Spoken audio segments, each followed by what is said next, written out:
Hi, my name is Charles Dark, and welcome to the After Dark Show.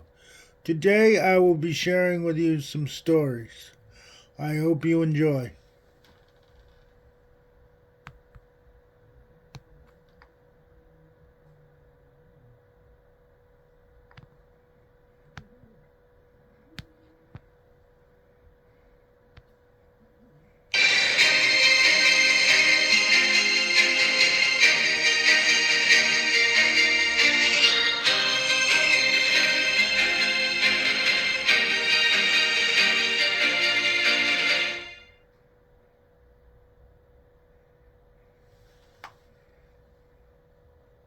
If you're fed up with the line, everyone else in school has one, then get your kids a telephone plan that will give them the minutes, text, and data they want at prices you can handle.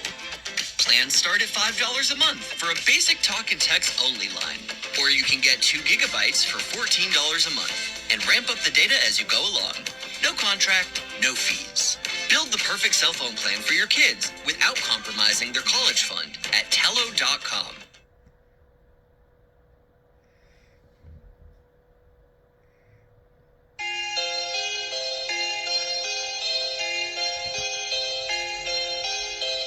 Hello, I'm R.L. Stine.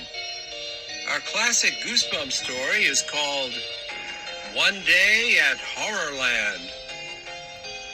Lizzie's family got lost trying to find Zoo Garden's theme park. But that's okay. They found another amusement park instead. In Horrorland, there are no crowds, no lines, and the admission is free. It seems like a pretty cool place. But that was before Lizzie's heart-stopping ride on the deadly Doom Slide and that terrifying experience in the House of Mirrors.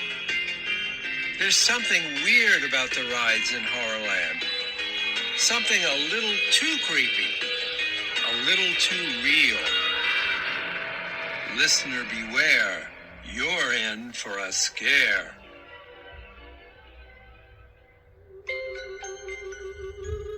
Scholastic Audio presents One Day at Horrorland, a Goosebumps classic story by R.L. Stine. Read by Tara Sands. Chapter 1. As we entered the gates to Horrorland, we had no idea that, in just a few hours, we would all be lying in our coffins. I'm the calm one in the Morris family. Everyone says, Lizzie, you're the calm one. And I'm trying to tell this story calmly. But believe me, there is no way. We had never planned to go to Horrorland. In fact, we'd never heard of it. The 5 of us were squeezed into Dad's little Toyota on our way to spend the day at Zoo Garden's theme park. Dad had messed up and left the map at home. But Mom said the park would be real easy to find. When we got close to the park, Mom said there would be lots of signs to direct us. But so far, we hadn't seen a single sign. Dad was driving, and Mom was beside him in the front. I was squeezed in back with my little brother Luke, who is 10, and Luke's friend, Clay. It wasn't the best place to be. My brother cannot sit still for a second, especially in the car. He just has too much energy, and he's totally goofy. The longer we drove, the more restless Luke became. He tried wrestling with Clay, but there really wasn't room. Then he tried arm wrestling with him, and the 2 of them kept bumping me until I lost my temper and started shouting at them to stop. Why don't you 3 play alphabet? Mom suggested from the front. Look out the window for letters. There aren't any, Luke replied. There aren't any signs. There isn't anything to look at, Clay grumbled. He was right. We were driving past flat, sandy fields. There were a few scraggly trees here and there.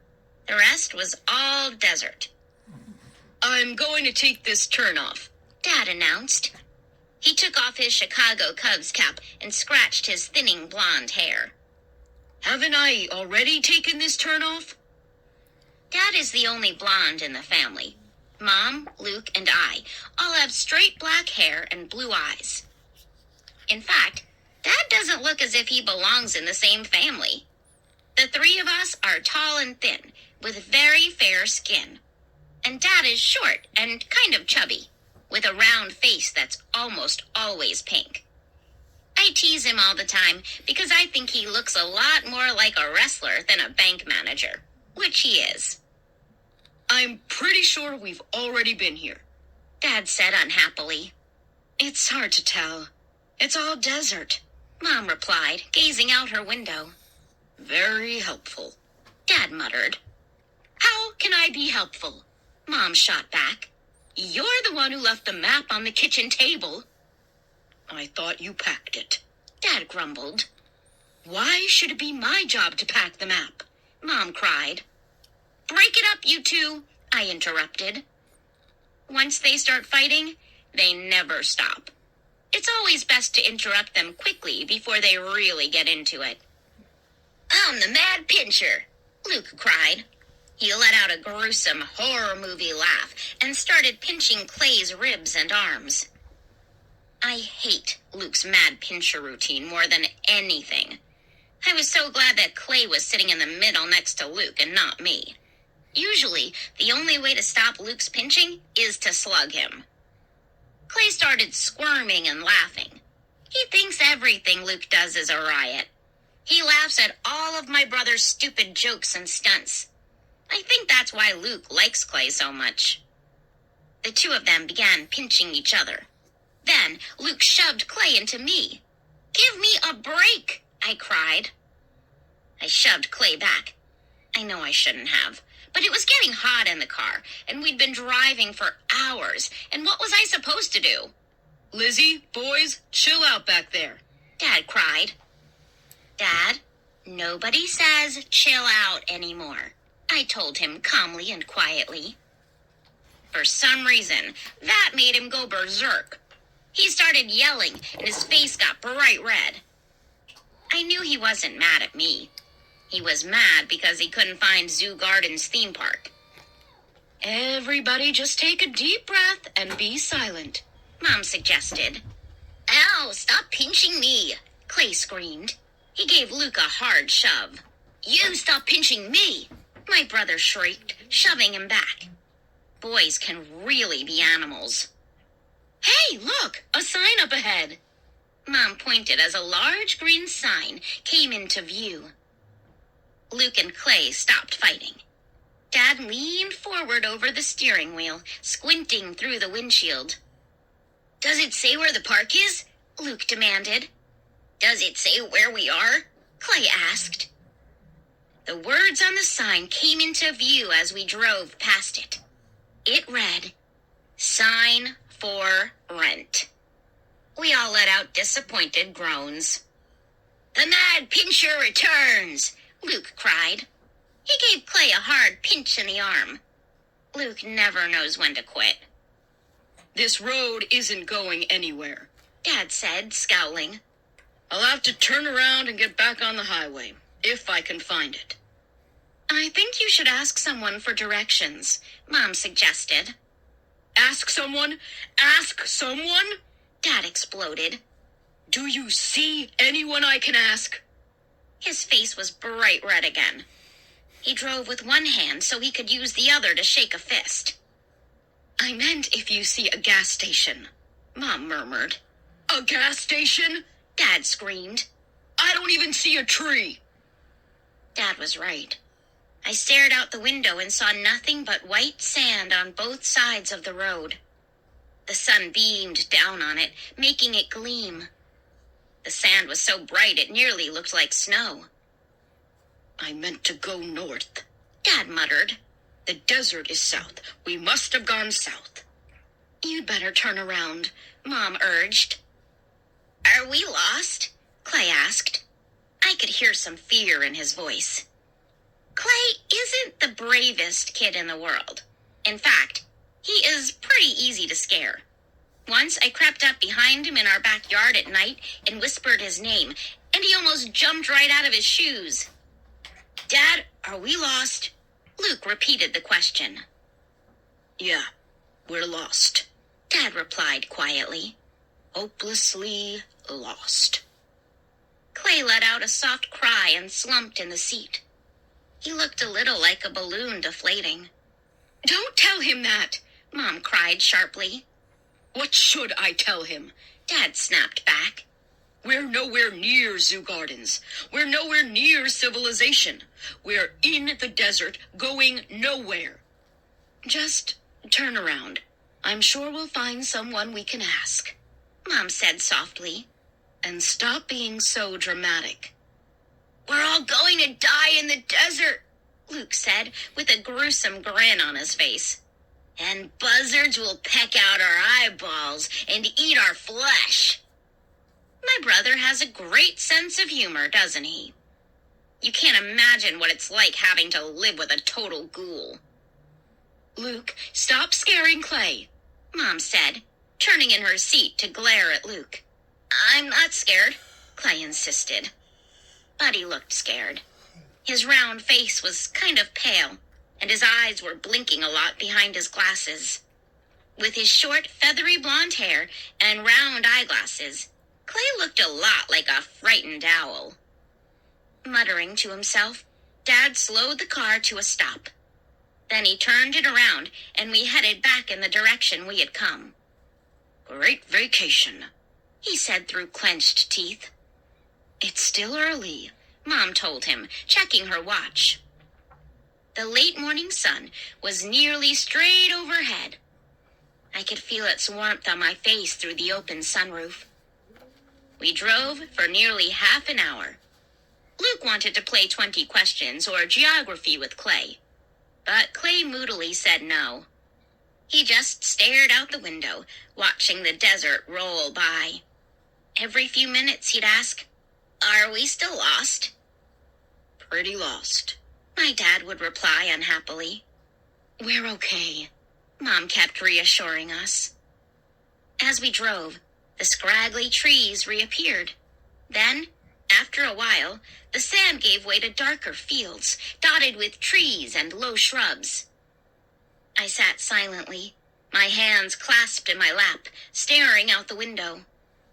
I wasn't really scared or worried, but I wished we would at least see a gas station or a store or one other human being. I'm getting hungry, Luke griped. Is it lunchtime? With a long sigh that sounded like air escaping from a tire, Dad pulled the car to the side of the road. He reached across Mom to the glove compartment. There's got to be some kind of map in there, he said. No, I already looked, Mom told him. As they started to argue, I raised my eyes to the open sunroof above my head. Oh! I let out a cry as I saw a hideous monster staring down at me, lowering its enormous head, about to crush the car. Chapter 2. I opened my mouth to scream, but no sound came out. The monster glared down at me through the sunroof. It was as tall as a building, I realized. Its red eyes glowed with evil, and its mouth was twisted in a hungry grin. Dad? I finally managed to stammer. Dad was bent over, fumbling through the papers in the glove compartment. Wow, I heard Luke cry. I turned and saw that Luke was staring up at it too, his blue eyes wide with fright. Dad? Mom? My heart was pounding so hard, I thought my chest might explode. Lizzie, what is it? Mom asked impatiently. The monster lowered its head over us, its mouth opened wide, ready to swallow the whole car. And then Luke started to laugh. Wow, cool, he cried. And I realized at the same time that the monster wasn't alive. It was a mechanical figure, part of a giant billboard display. Ducking my head to get a better view through the side window, I saw that Dad had pulled the car right up beside the billboard. My parents were so busy arguing about maps, they hadn't even noticed it. I stared up at the red-eyed monster. It lowered its head and opened its jaws. Then the jaws snapped shut, and the enormous head slid back up. "It looks so real," Clay exclaimed, staring up at it. "Didn't fool me," I lied. I wasn't going to admit that I nearly leaped out through the sunroof. I'm supposed to be the calm one, after all. I rolled down the window and stuck my head out to read the billboard in front of the mechanical monster. In huge red letters it said, "Welcome to Horrorland, where nightmares come to life." There was a dark red arrow in the upper left-hand corner with the words, 1 mile. "Can we go there?" Luke demanded eagerly. He leaned forward and grabbed the back of Dad's seat with both hands. "Can we, Dad? How about it?" "It looks kind of scary," Clay said softly. Dad slammed the glove compartment shut with a sigh. He was giving up on the map idea. Luke, stop pulling my seat, He snapped. Sit back. "Can we go to Horrorland?" Luke asked. Horrorland? What's Horrorland? Mom demanded. Never heard of it. Dad muttered. "It's only a mile from here," Luke pleaded. "It looks great." The monster lowered its head over the car, staring in through the sunroof. Then it raised its head again. I don't think so, Mom said, looking out at the huge billboard. Zoo Gardens is such a wonderful park. Horrorland doesn't look very nice. "It looks great," Luke insisted, pulling at Dad's seat back again. "It looks really excellent." Luke, sit back, Dad pleaded. "Let's go," I urged. "We're never going to find Zoo Gardens." Mom hesitated, chewing her lower lip. I don't know, She said fretfully. Some of these places aren't safe. "It'll be safe," Luke declared. "It'll be very safe." Luke, sit back, Dad growled. "Can we go?" Luke demanded, ignoring Dad's request. "Can we?" "It could be fun," Clay said quietly. "Let's give it a try," I urged them. "If we hate it, we can always leave." Dad rubbed his chin. He sighed. Well, I guess it would be better than sitting here in the middle of nowhere arguing all day. "Yay!" Luke screamed. Luke and I reached over Clay to slap each other a high five. Horrorland sounded like a pretty cool place to me, too. I love scary rides. "If the rides are as scary as that monster," I said, pointing at the billboard, "this park will be awesome." "You don't think it's too scary, do you?"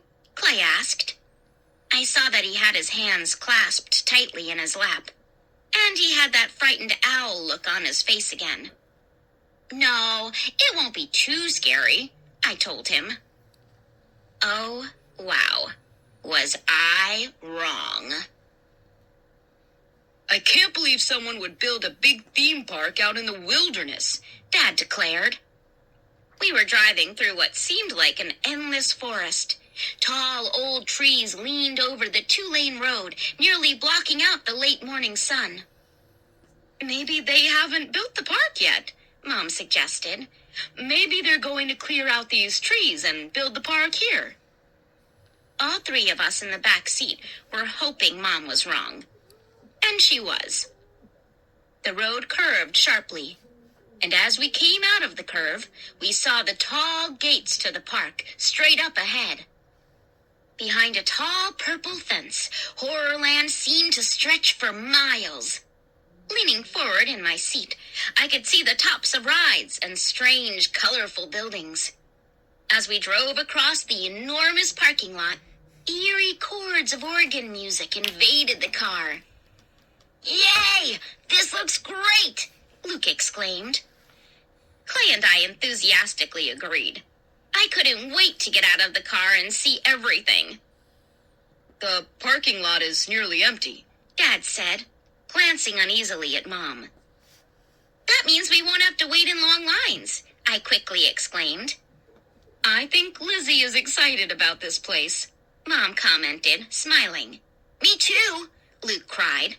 He punched Clay enthusiastically on the shoulder.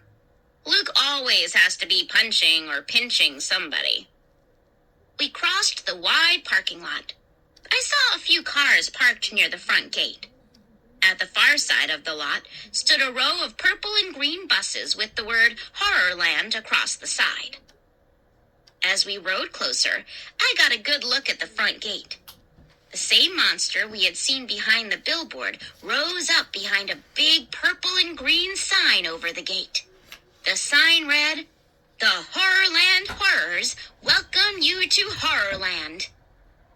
"I don't get that sign," Mom said. "What are the Horrorland Horrors?" "We'll find out," I exclaimed happily. The solemn, eerie organ music floated heavily over the parking lot. Dad pulled into a space in an empty aisle to the right of the front gate. Luke and I pushed open the back doors before the car had even stopped. "Let's go," I cried. Luke, Clay, and I started trotting toward the gate. As I ran, I stared up at the green monster over the sign. This one didn't move its head like the billboard monster, but it looked very real. I glanced back and saw that Mom and Dad were hurrying to catch up with us. "This is going to be way cool," I exclaimed. And then I gasped as a deafening explosion made the ground shake. And I stared back in horror as our car burst apart, exploding into a million pieces. Chapter 3. It took me a long while to stop screaming. Finally, I swallowed hard, choking back my cries. We all stared in shock. Small chunks of twisted metal and a few burning cinders were all that was left of our car. "How?" was all Dad managed to say. I don't believe it," I stammered. "Thank goodness we were all out of the car," Mom cried. She gathered us up in a big hug. "Thank goodness we're all okay." Luke and Clay still hadn't uttered a sound. They stood wide-eyed, staring at the spot where the car had stood. "My car," Dad choked out in a horrified whisper. "My car. How? "We're safe," Mom murmured. "We're all safe. What a terrifying explosion. I can't get the sound of it out of my ears." I've got to call the police," Dad sputtered. He began trotting to the gate, shaking his head, muttering to himself. "How could the car just blow up like that, dear?" Mom asked, hurrying after him. "What would make it do that?" "How should I know?" Dad snapped angrily. I don't get it. I really don't. And now what are we going to do?" He sounded really panicked. I didn't blame him. The explosion was really scary. And when I realized that we could have all been inside the car when it went off, I had cold chills down my back. "Maybe there's a car rental place we can call," Mom suggested. Mom is like me, calm in any emergency. We followed Dad as he went running up to the ticket booth at the entrance. A green monster stood in the booth. He had bulging yellow eyes and dark horns curled over his head. It was a really great costume. "Welcome to Horrorland," he said in a gruff, low voice. A loud stab of organ music rose up from inside the ticket booth. "I am a Horrorland horror. All of the horrors and I hope you have a scary day." "My car!" Dad cried frantically. "There was an explosion. I need a phone." "I'm sorry, sir. No phones," the guy in the monster costume replied. "Huh?" Dad's face was bright red again. His forehead was drenched with sweat. "But I need a phone, right away," Dad insisted, glaring angrily at the green monster. "My car exploded. We're stuck here."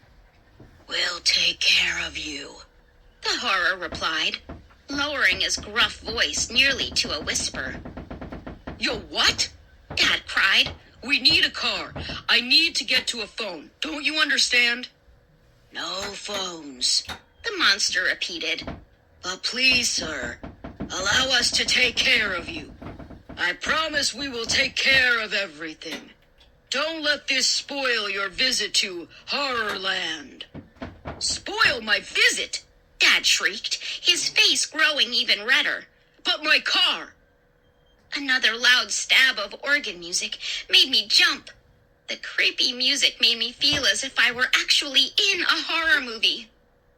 We will take care of you, I promise, the horror said. A strange smile crossed his face. His yellow eyes lit up. Please enjoy your stay, and do not worry about transportation. The other horrors and I will see that you are properly taken care of. But, Dad sputtered. The horror gestured toward the park. Please enter as our guests. Free admission. I apologize for your car, but please do not worry. I promise you will have no need to worry about your car. Dad turned back to us, sweat dripping down his forehead. I could see that he was really upset. I can't enjoy an amusement park now, he said. I can't believe this happened. I really can't. We've got to get a car somehow and... Oh, please, Dad, Luke cried.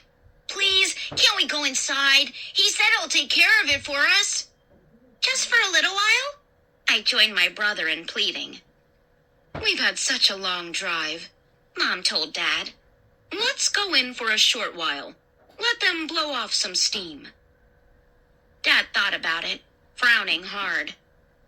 Okay, just for a little while, he agreed finally.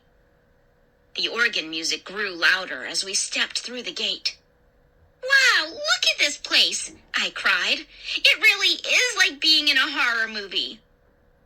We were standing on a brown cobbled street. Strange dark cottages tilted up on both sides of the street. Tall trees along the street nearly blocked out all the sunlight. The air carried a chill. Low howls, like wolf howls, floated out from the cottages. Cool, Luke declared. A sign proclaimed, "Welcome to Werewolf Village. Do not feed the werewolves, if you can help it." The frightening howls grew louder. Luke and I laughed at the sign. I saw a green monster, one of the horrors, staring out at us through a dark window in the cottage across the narrow street. Another horror walked past carrying a very real-looking human head. He grasped it by its long blonde hair and bounced it up and down, sort of like a yo-yo, as he walked. Cool, Luke proclaimed again. It seemed to be his word of the day. We walked along the cobbled street. The sound of our thudding sneakers echoed off the cottage walls. Oh! We all let out cries of surprise as a long, low gray wolf ran in front of us. It disappeared around the side of a cottage before we really got a good look at it. Was that a real wolf? Clay asked, his voice shaking. Of course not, I told him. It was probably a dog, or else it was mechanical. Well, they certainly keep this park clean, Mom said, trying to sound cheerful. There isn't a piece of trash or dirt anywhere. Of course, it isn't very crowded. Dad lingered behind. I've got to find a phone, he said fretfully. I can't enjoy this until I know we have a way to get home. But dear, Mom started. There's got to be a phone somewhere. Dad interrupted. Go on without me. No, I'll come with you, Mom said. You're in such a frantic state. You'll need me to make the calls for you.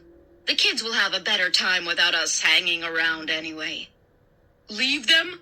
Dad cried. You mean let them go on their own? Of course, Mom said, hurrying back to him. They'll be perfectly fine. This looks like a very nice place. What could happen? What could happen? With those words, Mom and Dad rushed off to find a phone. Meet back here, Mom called to us. Luke, Clay, and I were suddenly on our own. I turned to watch Mom and Dad hurry away. I turned back in time to see a gray wolf edging out from behind the cottage. It lowered its head and let out a rumbling warning growl. All three of us froze as we realized its hungry red eyes were locked on us. Chapter 4. I cried out and pulled Luke and Clay back. The wolf slithered out, holding its head low, glaring up at us with wide red eyes, its mouth open hungrily. It's real, Clay declared, swallowing hard. I had my hand on his shoulder. I could feel him trembling. The wolf let out a deep growl. Then it slid back behind the cottage wall. I think it's some kind of robot or something, I told Clay. Let's go somewhere else, Clay replied, suddenly very pale. What does that sign up there say? Luke asked. He went running over the dark cobblestones to the sign, and Clay and I followed. The sign read, "No pinching." Luke laughed. That's stupid. What a dumb sign, Clay agreed. That sign was meant just for you, Luke, I exclaimed. I gave him a hard pinch on the arm. Hey, can't you read? He shouted angrily, pointing to the sign. I saw a green horror watching us from down the street. Then I saw a family making its way behind the row of cottages. There was a mother, a father, and a little girl. The little girl was crying for some reason. The parents had their hands on her shoulders and looked very upset. A wolf howl cut through the air. Let's find some rides, Clay suggested. Some scary rides, Luke added. Walking side by side, keeping close together, we made our way out of the werewolf village. The street widened into a round plaza. Bright sunlight returned as soon as we stepped out of the village. Several purple and green buildings surrounded the plaza. I saw a few more families and several green-costumed horrors keeping an eye on everything. A pudgy horror behind a purple and green cart was selling ice cream cones. Black ice cream. Yuck, Luke declared, making a face. We hurried past the cart, past another no pinching sign, and stopped in front of what appeared to be a tall purple mountain. It's a ride, I told them. A doorway was cut into the side of the mountain, and above the doorway was a sign. Doom slide. Will you be the one to slide forever? Cool, Luke cried, slapping Clay a high five. I'll bet you climb to the top, then slide all the way down, I said, pointing to the top of the mountain-shaped building. Let's go, Luke cried excitedly.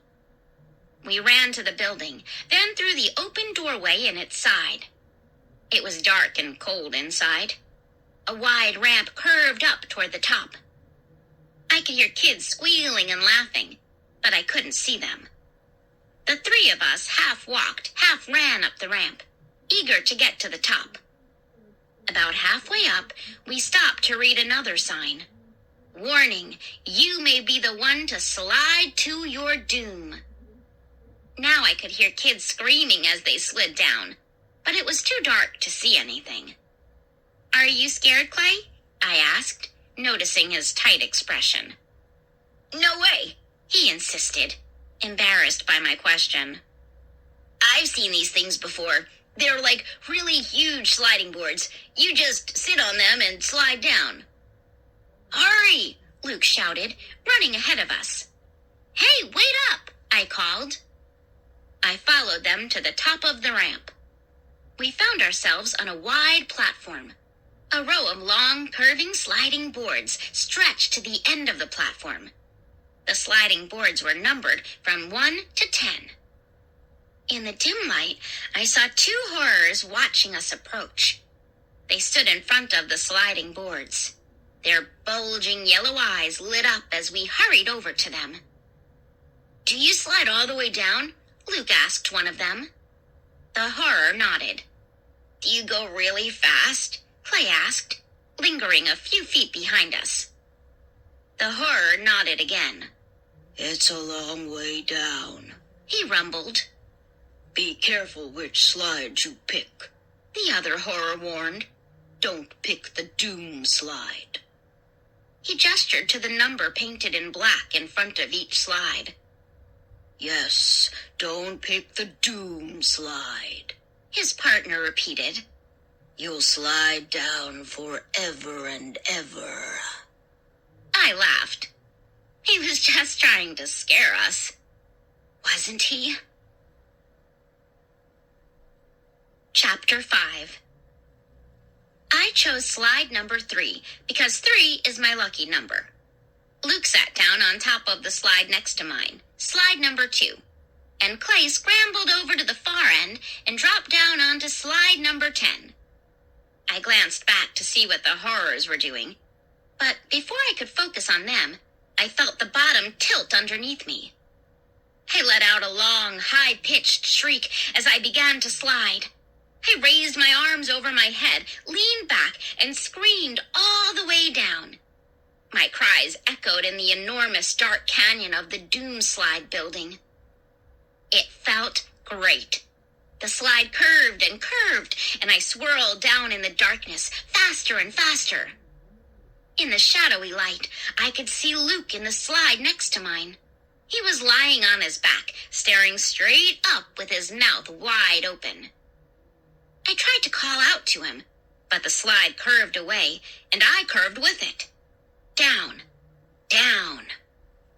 I was sliding so fast, the darkness became a solid blur. The slide curved up, then around, then down again.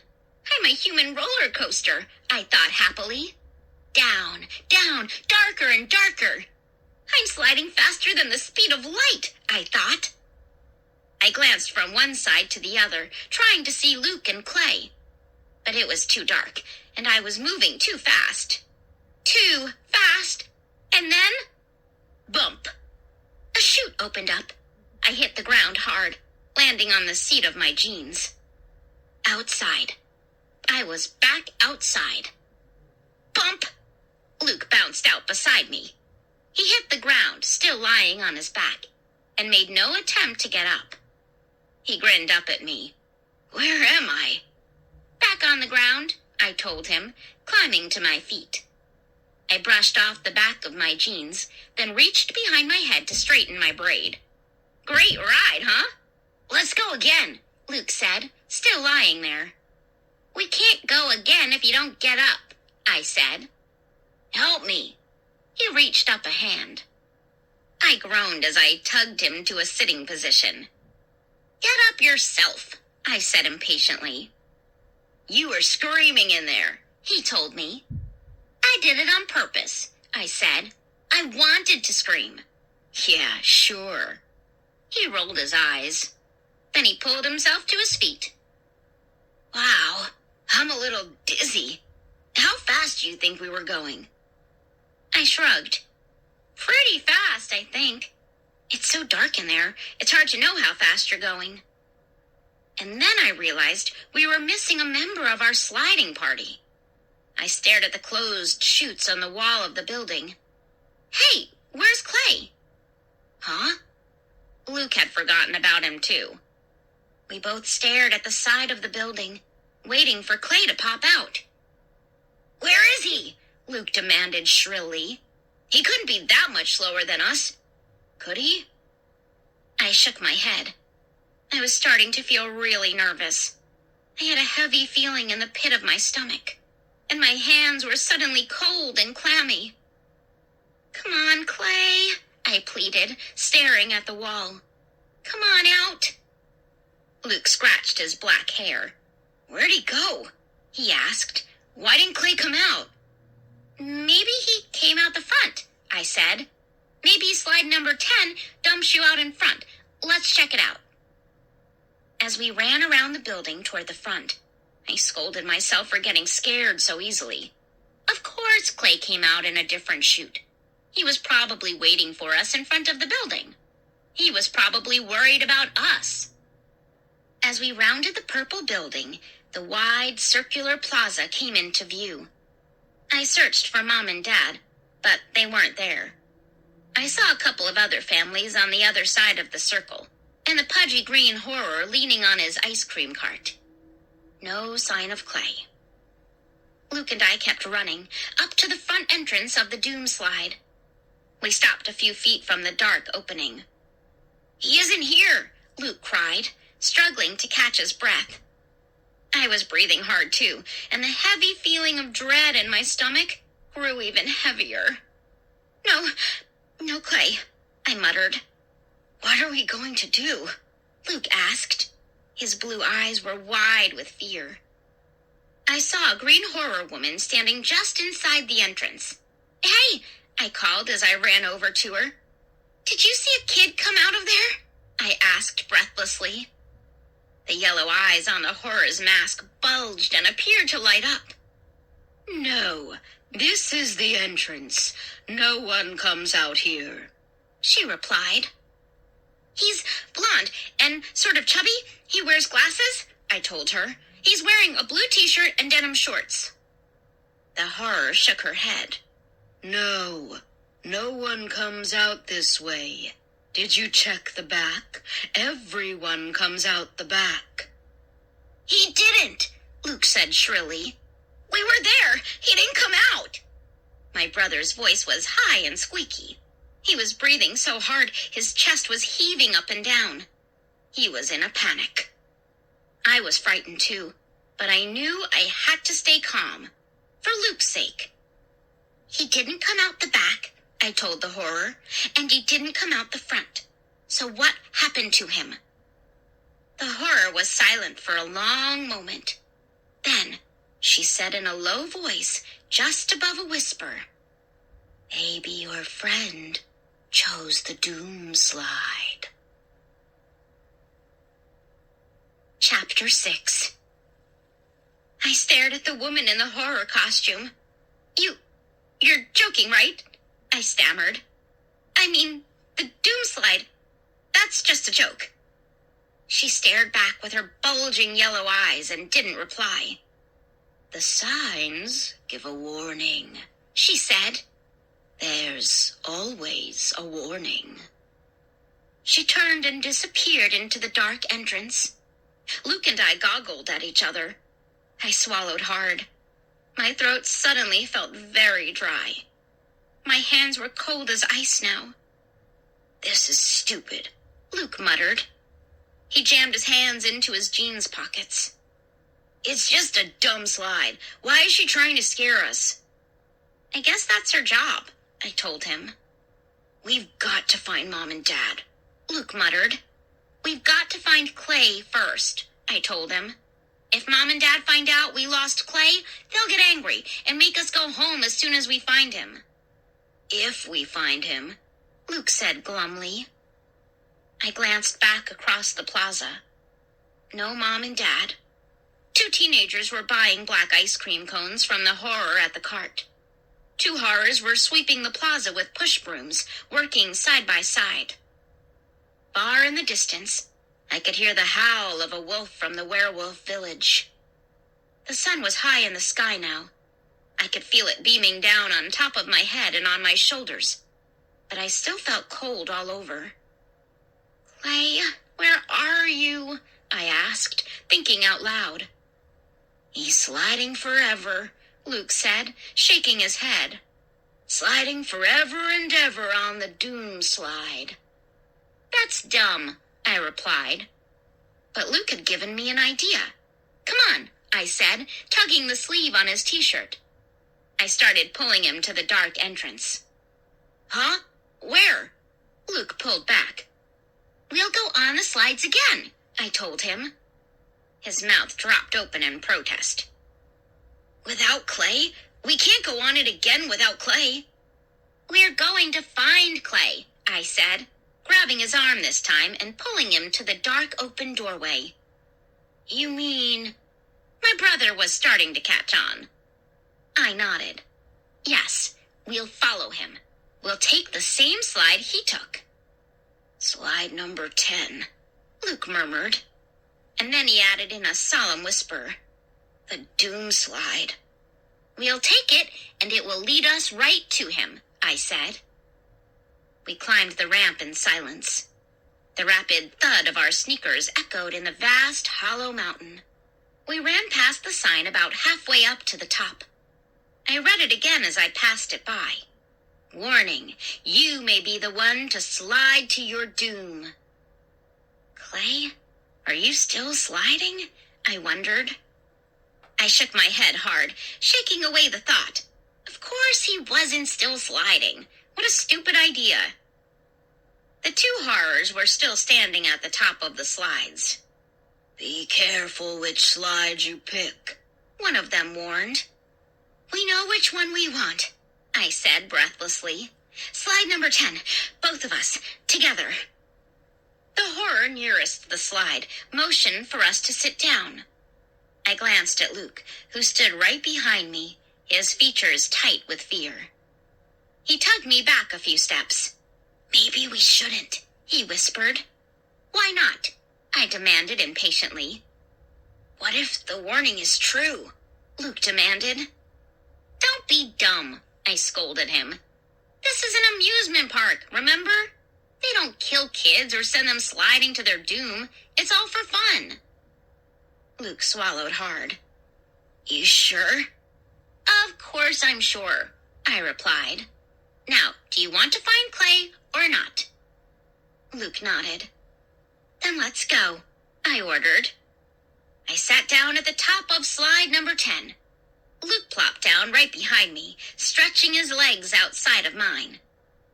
I felt the floor tilt up beneath us. We started to slide. Clay, here we come, I cried.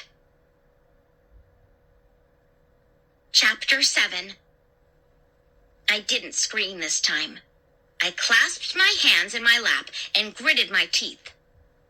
There was no way I was going to enjoy this ride. I just wanted to get to the end of it.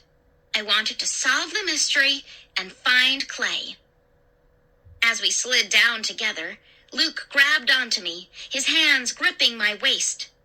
He cried out when we slid over a big bump, and it felt as if we were going to go flying off the slide. Then we both screamed as the slide took a steep dive, almost straight down, and we started to fall. We landed hard, and then the slide curved sharply to the right. We were both screaming our lungs out now. We were sliding faster and faster in total darkness, blacker than black. I tried to see if we were moving alongside the other slides, but it was so dark I couldn't even see my sneakers in front of me.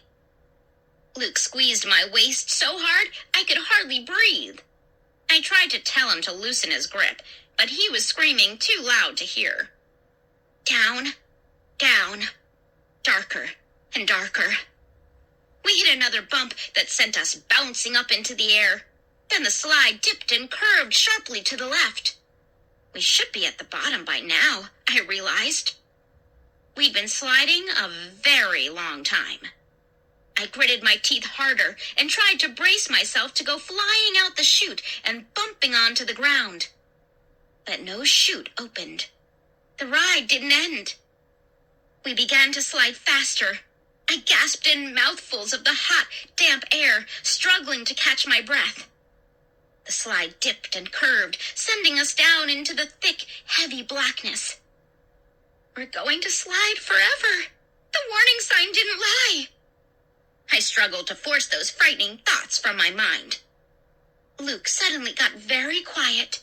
Are you okay? I called back to him.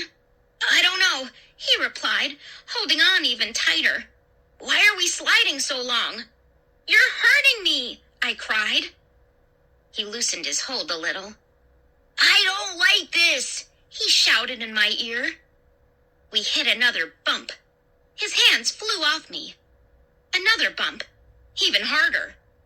I thought I was going to fly off the slide and fall to the bottom, if there was a bottom. Down, down. Luke and I both cried out in disgust as something sticky covered our faces. I reached up with both hands and tried to pull it off. Yuck! Luke screamed. What is it? My face! It's like cobwebs! I shouted back at him. Hot, sticky cobwebs! My whole face itched.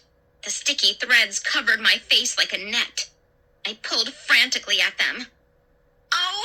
I cried out as the slide took another sharp dip. Tearing at the sticky cobwebs, I managed to pull most of them off. But my face still itched like crazy. It felt as if 1,000 ants were crawling around on it. It's so gross! Luke yelled behind me. My face, it hurts! Down into the heavy darkness. And then a flare of bright light made me shut my eyes. Was it daylight? Were we heading outside? No. I forced my eyes open and squinted at the yellow light, and realized I was staring at blazing flames. The slide ahead of us was on fire. The yellow and orange flames raged up, topped by a curtain of billowing black smoke. I raised my hands to my face and started to shriek. We were sliding right into the blazing flames. We're going to burn up! Luke screamed. Help! Somebody! Help us! Chapter 8. I shut my eyes and felt a powerful burst of heat, almost like an explosion. I'm burning up, I thought. Burning up! A whoosh of cool air made me open my eyes. The fire was behind us now. We had sailed right through it. Curving gently, we slid through cool darkness. I could still see the orange flicker of flames reflected on the dark walls above us. Luke and I were both silent. I was waiting for my heart to stop thudding in my chest. Great special effects! Luke cried. He let out a wild laugh, a frantic laugh I'd never heard before. The fire was fake, I realized. Some kind of projection or something. I sucked in mouthfuls of the cool air. I had never been so terrified in my life. When does this ride end? Luke cried. His voice had become high and frightened. Never, I thought glumly. We really are going to slide forever. And as that frightening thought lingered in my mind, a chute opened in front of us. Daylight streamed in. Bump. I landed hard on soft grass. A second later, Luke dropped out behind me. I blinked several times, waiting for my eyes to adjust to the bright sunlight.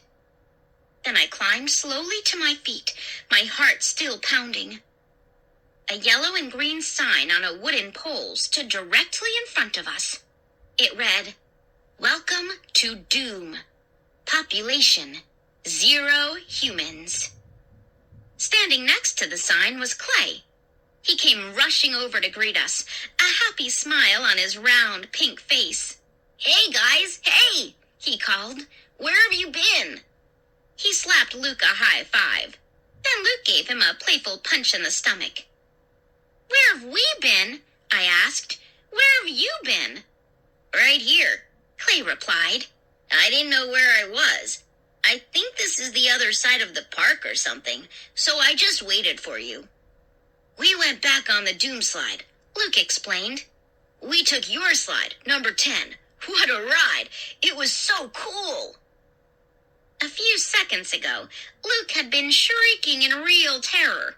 Now here he was, pretending he loved it, telling Clay how cool it was. "You picked the good slide," Luke told Clay. "Wow, it was excellent." "I was kind of scared," Clay confessed. "I mean, the fire. Great special effects," my brother exclaimed. "This park is awesome." Luke was such a phony. There was no way he would ever admit that he had been worried about Clay, and no way he'd admit that the long slide to Doom had terrified him.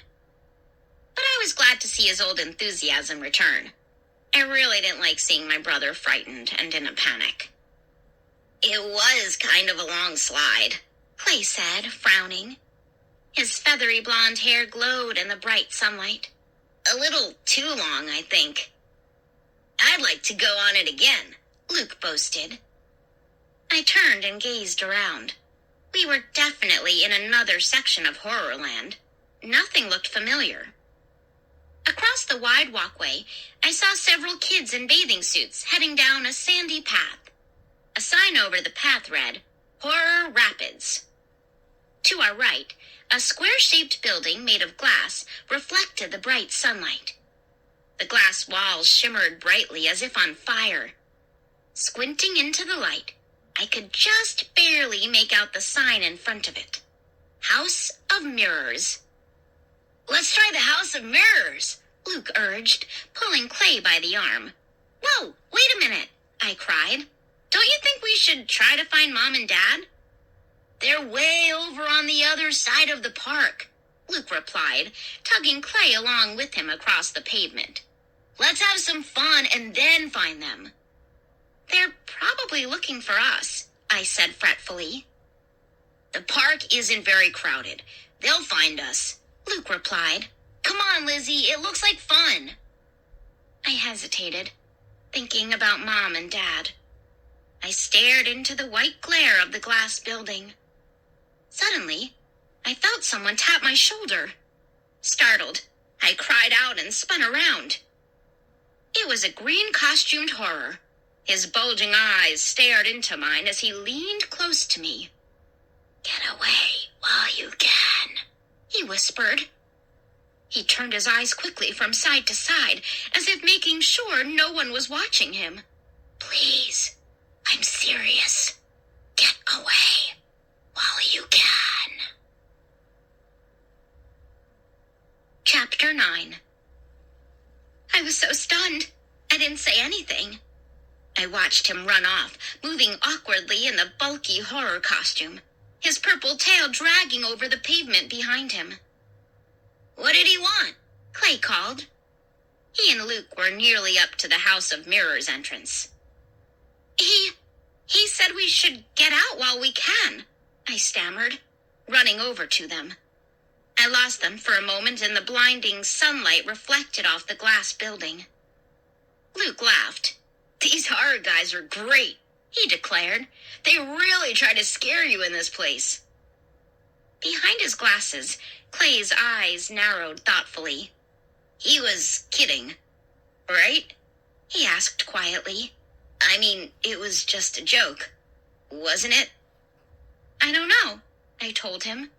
I guess so. I watched the horror disappear quickly behind a tall, blue pyramid-shaped building. That's his job, Luke insisted. He goes around scaring people all day.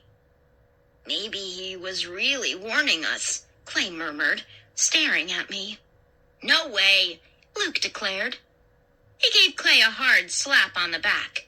Stop looking so gloomy all the time. This is a great place. You like to be scared, don't you? Clay's expression remained worried. I guess, he replied uncertainly. I started to tell Clay I was sure it was just a joke, but Luke interrupted. Hurry up! Let's check out the House of Mirrors. Let's have some fun before Mom and Dad show up and make us leave. He dragged Clay toward the entrance, and I followed. We passed another no pinching sign as we made our way to the shimmering glass building. Outside the entrance, I stopped to read the yellow and green sign. It read, House of Mirrors. Reflect before you enter. No one may ever see you again. Hey, wait up! I called to the boys. They had already hurried inside. I stepped in and found myself in a narrow, dark tunnel. My eyes were still filled with the bright glare from outside. I couldn't see a thing. Luke, Clay, wait up! I shouted. My voice echoed through the low tunnel. I could hear them laughing up ahead. I jogged blindly, ducking my head because the ceiling was so low. Finally, my eyes adjusted to the darkness. The tunnel ended, and I found myself in a narrow corridor with mirrored walls and a mirrored ceiling. Oh, I uttered a low cry. I could see my reflections, dozens of them. I seemed to surround myself. I stopped for a moment and adjusted my long black braid. It was always coming loose. Then I called again to the boys. "Where are you? Wait up!" I could hear them giggling somewhere up ahead. "Try and find us," Luke called. More giggling. I made my way quickly through the mirrored walkway. The walls curved to the right, then the left. My reflections followed me, stretching deep into the mirrors, dozens and dozens of me, getting smaller and smaller, stretching to infinity.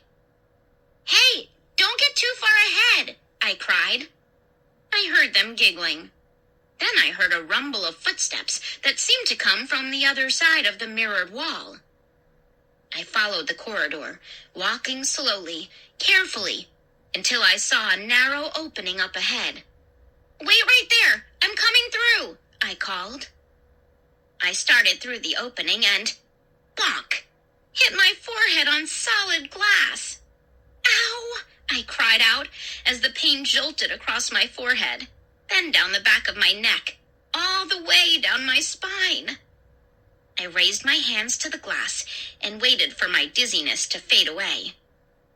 "Lizzie, where are you? Try to find us," I heard Luke call. "I hit my head," I shouted, rubbing my forehead. I could hear him and Clay laughing. Their voices seemed to be behind me now. I turned back, but there were only mirrors behind me, no opening. My head still ached a little, but the dizziness had gone away. I started walking again, more carefully this time. I kept both hands out in front of me so I wouldn't bump into anything again. I turned a corner and stepped into a different room. To my surprise, the floor in this room was a mirror. The walls, the ceiling, the floor were all mirrors. I felt as if I were standing inside a mirrored box. I took a few careful steps. It felt so weird walking on my own reflection. I could see the tops and the bottoms of my sneakers as I walked. It made it really hard to walk. I kept having the feeling that I was going to fall into myself. "Hey, guys, where are you?" I called. No reply. I felt a sharp stab of fear in my stomach. "Luke? Clay? Are you there?"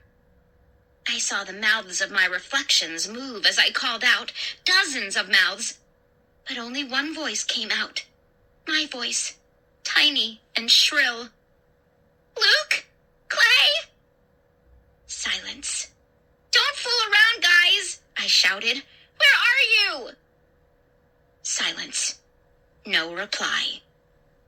I stared at the dozens of reflections on all sides of me. They all looked very frightened. "Luke? Clay?" Where had they gone? Chapter 10. I stared at my reflections as horrifying thoughts swept over me. Had the boys really disappeared? Had they fallen into some kind of trap? Were they lost in a maze of glass and mirrors? Horrorland was too scary, I decided. It was fun to be scared, but it was too hard to tell whether the scares here were for fun or for real. Were there dangers in this place? Or was it all a big, scary joke? "Luke? Clay?" I called to them in a trembling voice, turning all around, searching for an exit. Silence. Then I heard a muffled giggle. Then I heard whispering voices, nearby. Another giggle, louder this time. Luke's giggle. They had been playing a little joke on me. "Hey, you're not funny!" I screamed angrily. "Really, not funny!" I could hear them both burst out laughing. "Come and find us, Lizzie," Luke called.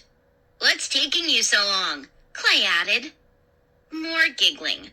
It seemed to come from just up ahead. Sliding my hands along the mirrors, I followed the hallway around to the right. I had to duck my head to slip through a narrow opening between the mirrors. I found myself in another small room, surrounded by mirrors above and below and on all sides. The mirrors were tilted at strange angles, so that my reflections appeared to bounce off each other as I moved. "Where are you? Am I getting closer?" I called. The light grew dim as I made my way through this room. My reflections darkened. The shadows grew longer. "We can't see you," Clay called. "Hurry up," Luke shouted impatiently. "I'm going as fast as I can," I screamed. "Just don't move, okay? Stay in one place." "We are," Luke called back. "How will we ever get out of here?" I heard Clay ask him in a low voice. "Ow!" I bumped my head again on a section of clear glass. I pounded my fist angrily on the glass. This wasn't any fun, I decided. It was too painful. "Hurry up," Luke called from somewhere nearby. "It's boring waiting here for you." "I'm coming," I muttered, rubbing my poor, aching forehead. I turned a corner and stepped into a wider room. No mirrors here. The walls were all glass. I stopped to gaze around, and there was Luke. "Finally!" he cried. "Why couldn't you find us?" "I kept hitting my head," I told him. "Let's get out of here. Where's Clay?" "Huh?" Luke's mouth dropped open in surprise. He spun around, searching for his friend. "He was standing right here," he said.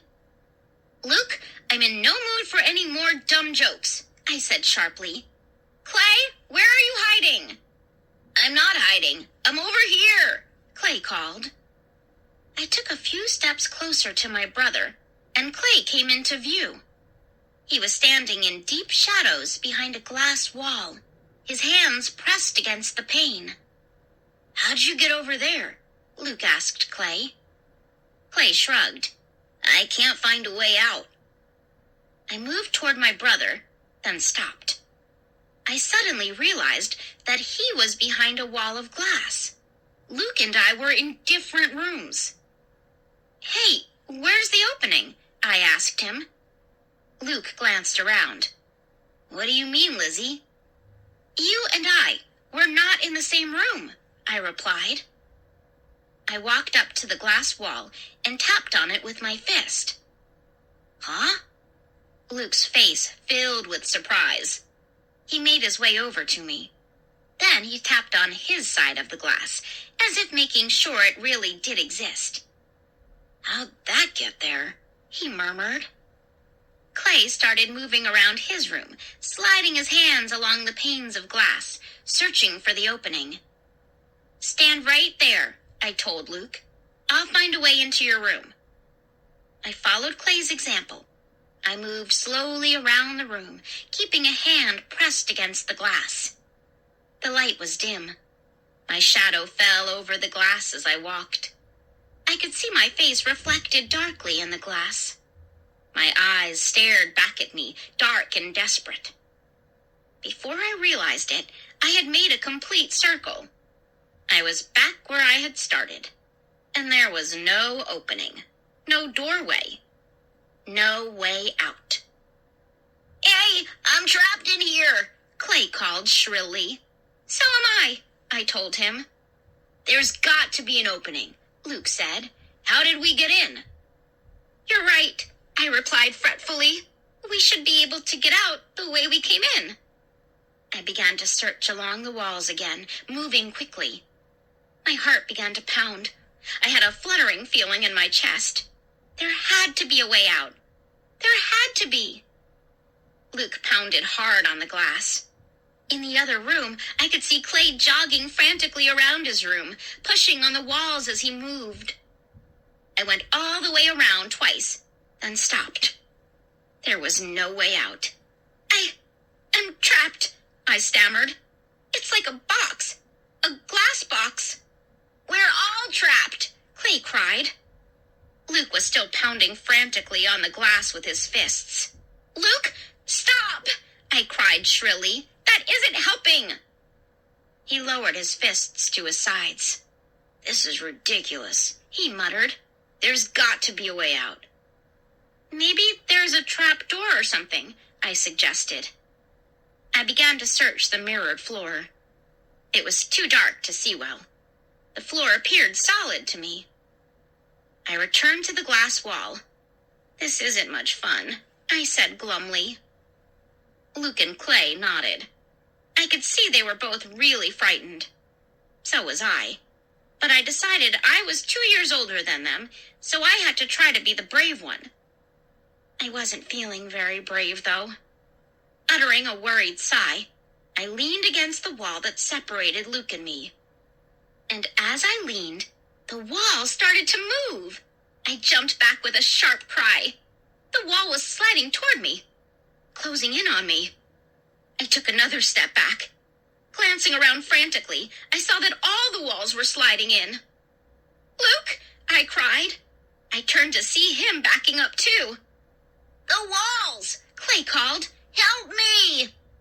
"They're sliding in on me too!" Luke screamed. "Each room must have its own glass walls." All three of us were trapped. With a desperate groan, I threw myself against one of the walls and tried to push it back. But I couldn't stop it. The box was closing in, growing smaller. Smaller! "We're going to be crushed!" I cried. Chapter 11. "Do something! Please, do something!" Clay was screaming. Luke lowered his shoulder to the glass and struggled to stop it from moving. But he wasn't strong enough. The walls kept sliding in on him. I backed up, my hands raised like a shield. Closer, closer. The glass walls moved slowly, silently.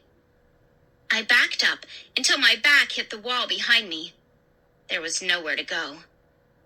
"Do something! Somebody, do something!" Clay's terrified screams rang in my ears. "The glass! It's squeezing me!" Luke shrieked. "Lizzie! I can't move!" I shouted to him. The panes of glass began to press in on me from all sides, above and below, too. I suddenly pictured one of those crushed cars. You know, the cars that are crunched into a perfect square in those big compactor machines. My entire body shuddered as I realized I was going to be crushed into a perfect square, too. "Ow!" I cried out as the glass pressed down on me. "Somebody help!" I tried to scream, but my voice came out a muffled yelp. It was getting hard to breathe. The glass panes moved in. Tighter! Tighter! I gasped for air. I tried to push with all my might against the glass, but it was no use. I was being crushed into a human square. Chapter 12. I couldn't hear Luke or Clay anymore. I could only hear my gasping, choked breath. I shut my eyes and felt the floor drop away. And before I realized what was happening, I was falling rapidly down. I opened my eyes in time to see the glass walls roll above me as I slid down through an open chute. And in a few seconds, I was back outside. I landed sitting up on the grass with a gentle thud. Luke and Clay came sliding out beside me. For a long moment, we sat on the grass, blinking in the bright sunlight, staring at each other in disbelief. "We're okay," Clay said uncertainly, finally breaking the silence. He slowly climbed to his feet. His round face was bright red, and his glasses were crooked and nearly falling off his nose. "We're okay."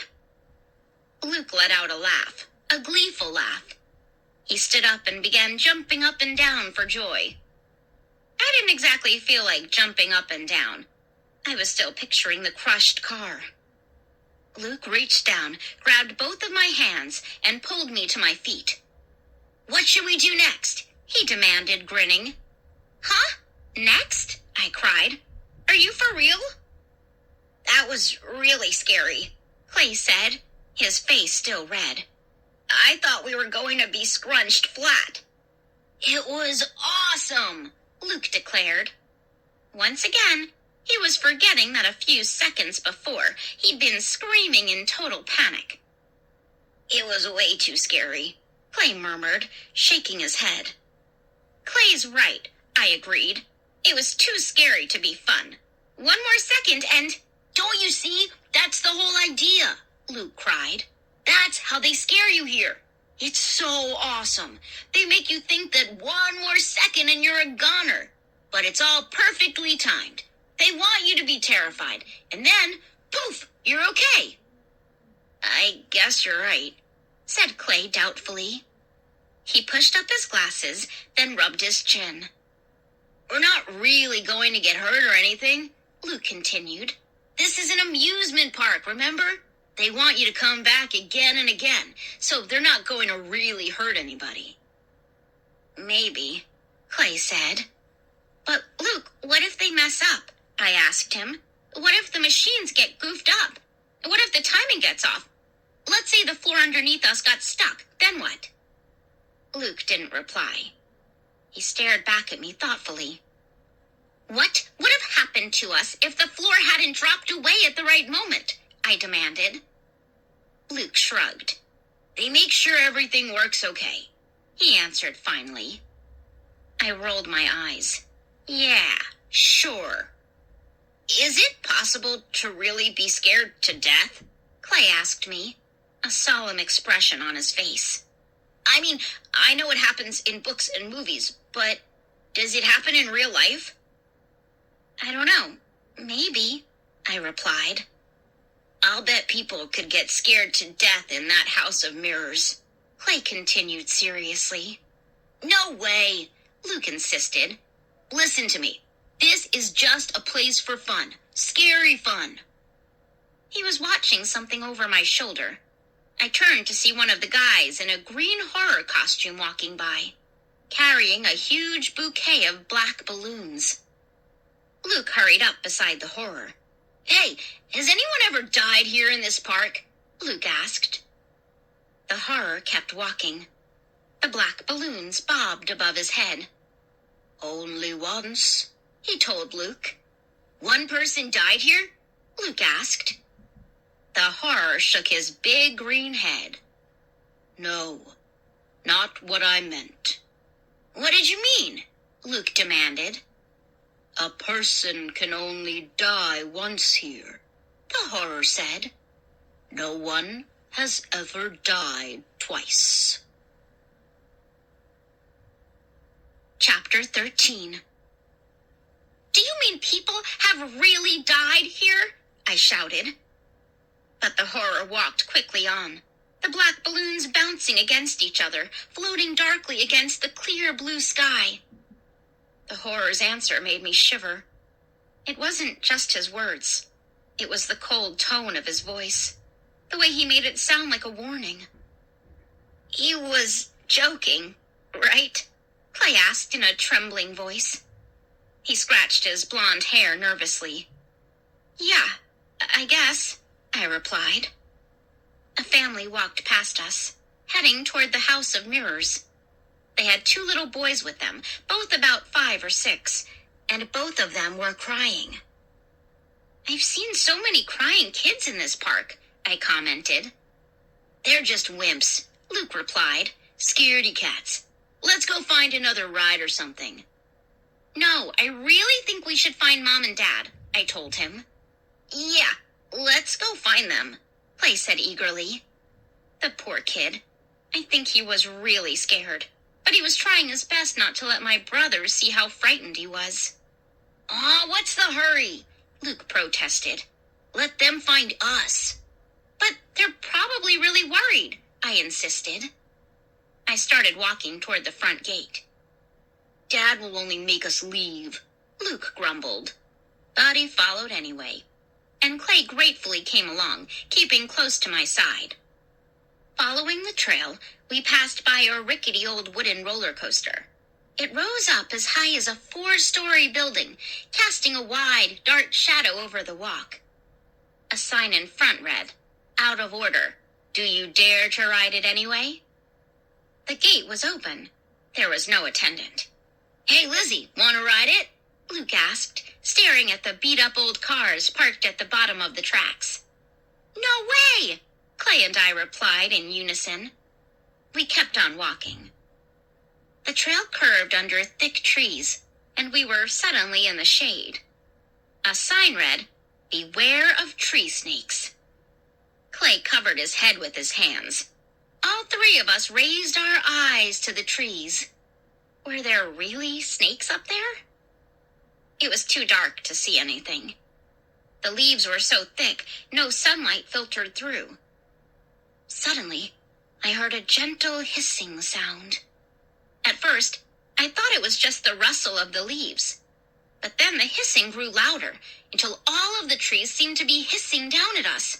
"Run!" I cried. The three of us started running along the trail, ducking low, our sneakers thudding hard on the pavement. The hissing in the trees above us grew louder, angrier. I thought I saw a long, dark snake slithering in the grass beside the trail, but it might have just been a shadow. We kept running even after the trees ended, and we were in sunlight again. The trail curved past a row of evil-looking statues. They were made of stone. They were statues of grinning monsters, eyes narrowed menacingly, fangs lowered from their twisted mouths. Their arms were outstretched, ready to grab anyone who came close. I slowed to a trot, my eyes on the ugly statues. Suddenly, I heard low, evil laughter. It's coming from the statues," Clay exclaimed. "Keep running!" Did the statues move toward us? Did they raise their arms higher? Did they beckon us to come closer? I'm not sure. With their evil laughter in my ears, I lowered my head and turned on the speed. All three of us were panting hard as we ran along the trail. I didn't see any other people. I didn't see anyone in a horror costume either. We slowed as we came to another sign. This one had an arrow pointing in the direction we were running. It read, "Front exit. Don't bother. You will never escape." I caught the worried expression on Clay's face as he read the sign. "It's only a joke," I told him. "The signs are supposed to be funny." "Ha ha," he said weakly. He was panting hard, struggling to catch his breath. Without warning, Luke jumped on Clay's shoulders. "Hey, Clay, how about a ride?" Clay cried out angrily, "Get off!" Luke laughed and hung on. Clay dropped to his knees, trying to throw Luke off. "Come on, guys," I pleaded. "Luke, stop being such a goof. We're trying to find Mom and Dad." But now they were laughing and wrestling on the ground. "Come on, guys," I shouted, rolling my eyes. "Let's go!" I tugged my brother to his feet. Clay's glasses had flown off. He stopped to pick them up from the grass. Then we continued on our way. The path led past a rectangular flower garden, filled with black flowers. Then, it suddenly came to a stop in front of a large red barn. The boys walked up to the open doorway of the barn. I stayed back, searching for a path that led around the barn. I couldn't see one. "The path goes right through the barn to the other side," Luke called to me. "Come on, Lizzie." He motioned for me to join them. I spotted a small sign painted to the right of the barn's double doors. It read, "Bat Barn." "Hey, are there bats in there?" I called, feeling a cold shudder run down my back. I like most animals, but bats really give me the creeps. Luke stepped inside the barn. Clay hung back, standing just outside the door. "I don't see any," Luke called out to me. "It's kind of dark." A strange odor invaded my nostrils. It was strong and sour. It came from the barn. I didn't want to go in there. "Come on, Lizzie," Luke called. "The path goes right out the other side. Don't be chicken. You can run straight through." I stepped up beside Clay at the doorway and peered inside the barn. "It looks okay," Clay said quietly. The sour odor was much stronger. "Yuck," I said, making a face. "It really stinks." Luke stood inside the barn, his eyes raised to the rafters. "I don't see anything up there," he reported. Doors on the opposite wall were wide open. It would only take 10 seconds to run through the barn and out the other side, I realized. "Let's go," I told Clay. He and I stepped into the barn. The sour smell was overpowering. I held my breath and pinched my fingers over my nose. We started running to the doors on the opposite wall, and they slammed shut. With a gasp of surprise, I turned back to the doors we had entered. They slammed shut too. "Hey!" I shouted angrily. "What's going on?" Clay cried in a whisper. We were in total darkness, blacker than black. The sour odor swept over me. I started to feel sick. And then I heard the rapid flutter of wings. Soft at first, then louder, closer. I screamed as I felt something brush against the back of my neck. Chapter 14. "Go away!" I let out a low moan of horror and swung my hands wildly above my head. The rapid fluttering retreated, then returned. "Bats!" Clay cried in a terrified, tiny voice. I felt him grab my arm. "I can't see!" Luke shouted. "It's so dark!" I hate bats!" I stammered. I felt a cold whoosh of air as a bat flapped over my head. I swung my hands wildly. The flapping, fluttering sounds were all around us. As my eyes slowly adjusted to the darkness, I began to see shadowy shapes shooting past, back and forth, faster and faster. I felt one brush my shoulder. "Oh, help!" I cried. Clay started to shriek. "Help us! Help us! They're zooming right at me!" Luke wailed. Something bumped into my shoulder. I screamed. "Help us! Help us!" Clay continued to plead at the top of his lungs. His shouts were nearly drowned out by the flapping of wings. I felt another bat brush against my shoulder. Covering my face, I tried to make my way blindly to the door. The sour odor choked me. My terror made my legs shaky. I could barely walk. And then I felt a hard tug in my hair. Another tug. Loud flapping right on my head. A shrill whistling hiss. So close, it could have been coming from me. I screamed.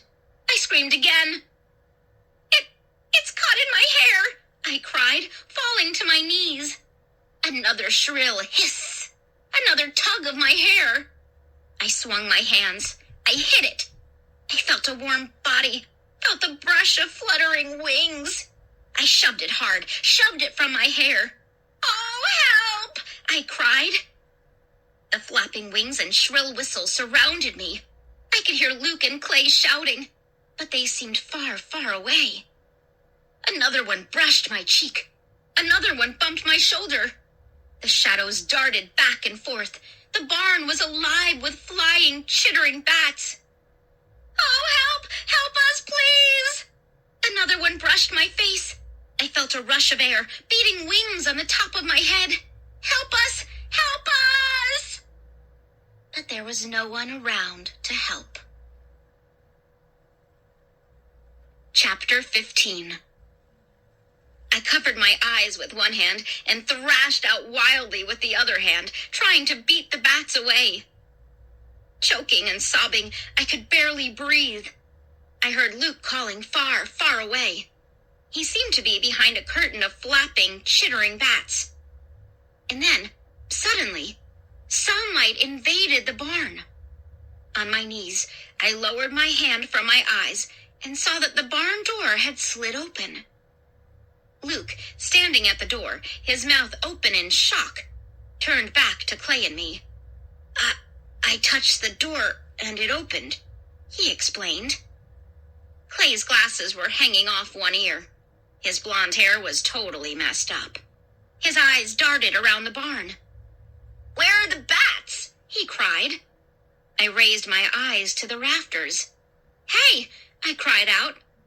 No bats. No sign of any bats anywhere. I climbed to my feet, pulling my hair back with both hands. "Let's get out of here," I cried. Clay and I followed Luke out of the barn.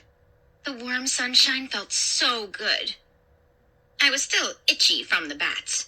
I rubbed my shoulders and the back of my neck. "I hate bats. I really do," I exclaimed with a shudder. "But there weren't any bats," Luke said, grinning at me. "It was all fake." "Huh? It was not," Clay cried angrily. "Those were bats. I could hear them and feel them." "All special effects," Luke claimed. "It wasn't special effects when one got tangled in my hair," I cried.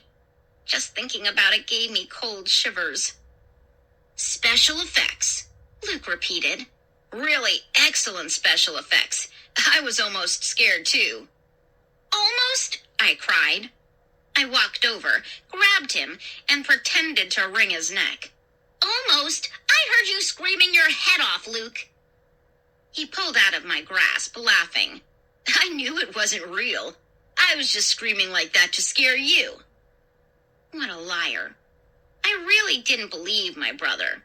He was scared. He was plenty scared. I knew he was. "They were bats, not special effects," I insisted angrily. "Then where did they go when the door opened?" Luke demanded. "As soon as the door opened, the bats all vanished." "Let's stop talking about it," Clay pleaded. "Let's find your parents, okay?" "Yeah, okay," I agreed, glaring at Luke. "You really are nuts, you know that?" I told him. He stuck his tongue out at me. I wanted to punch his lights out, but I try to be a non-violent person. So I just gave him one hard punch on the shoulder. He howled in protest. "You're stupid, Lizzie. You're really stupid," he muttered. "And you're afraid of pretend bats." I ignored him and led the way down the path toward the front gate. 2 people in horror costumes appeared on the path, going the other way, chatting enthusiastically. "Is this the way to the front gate?" I called to them. They ignored my question and walked right past us.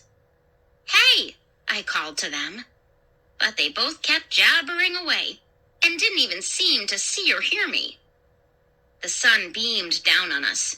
The air had become hot and still, with no breeze at all. I wiped sweat off my forehead with one hand. I could still smell the sour aroma of the bat barn.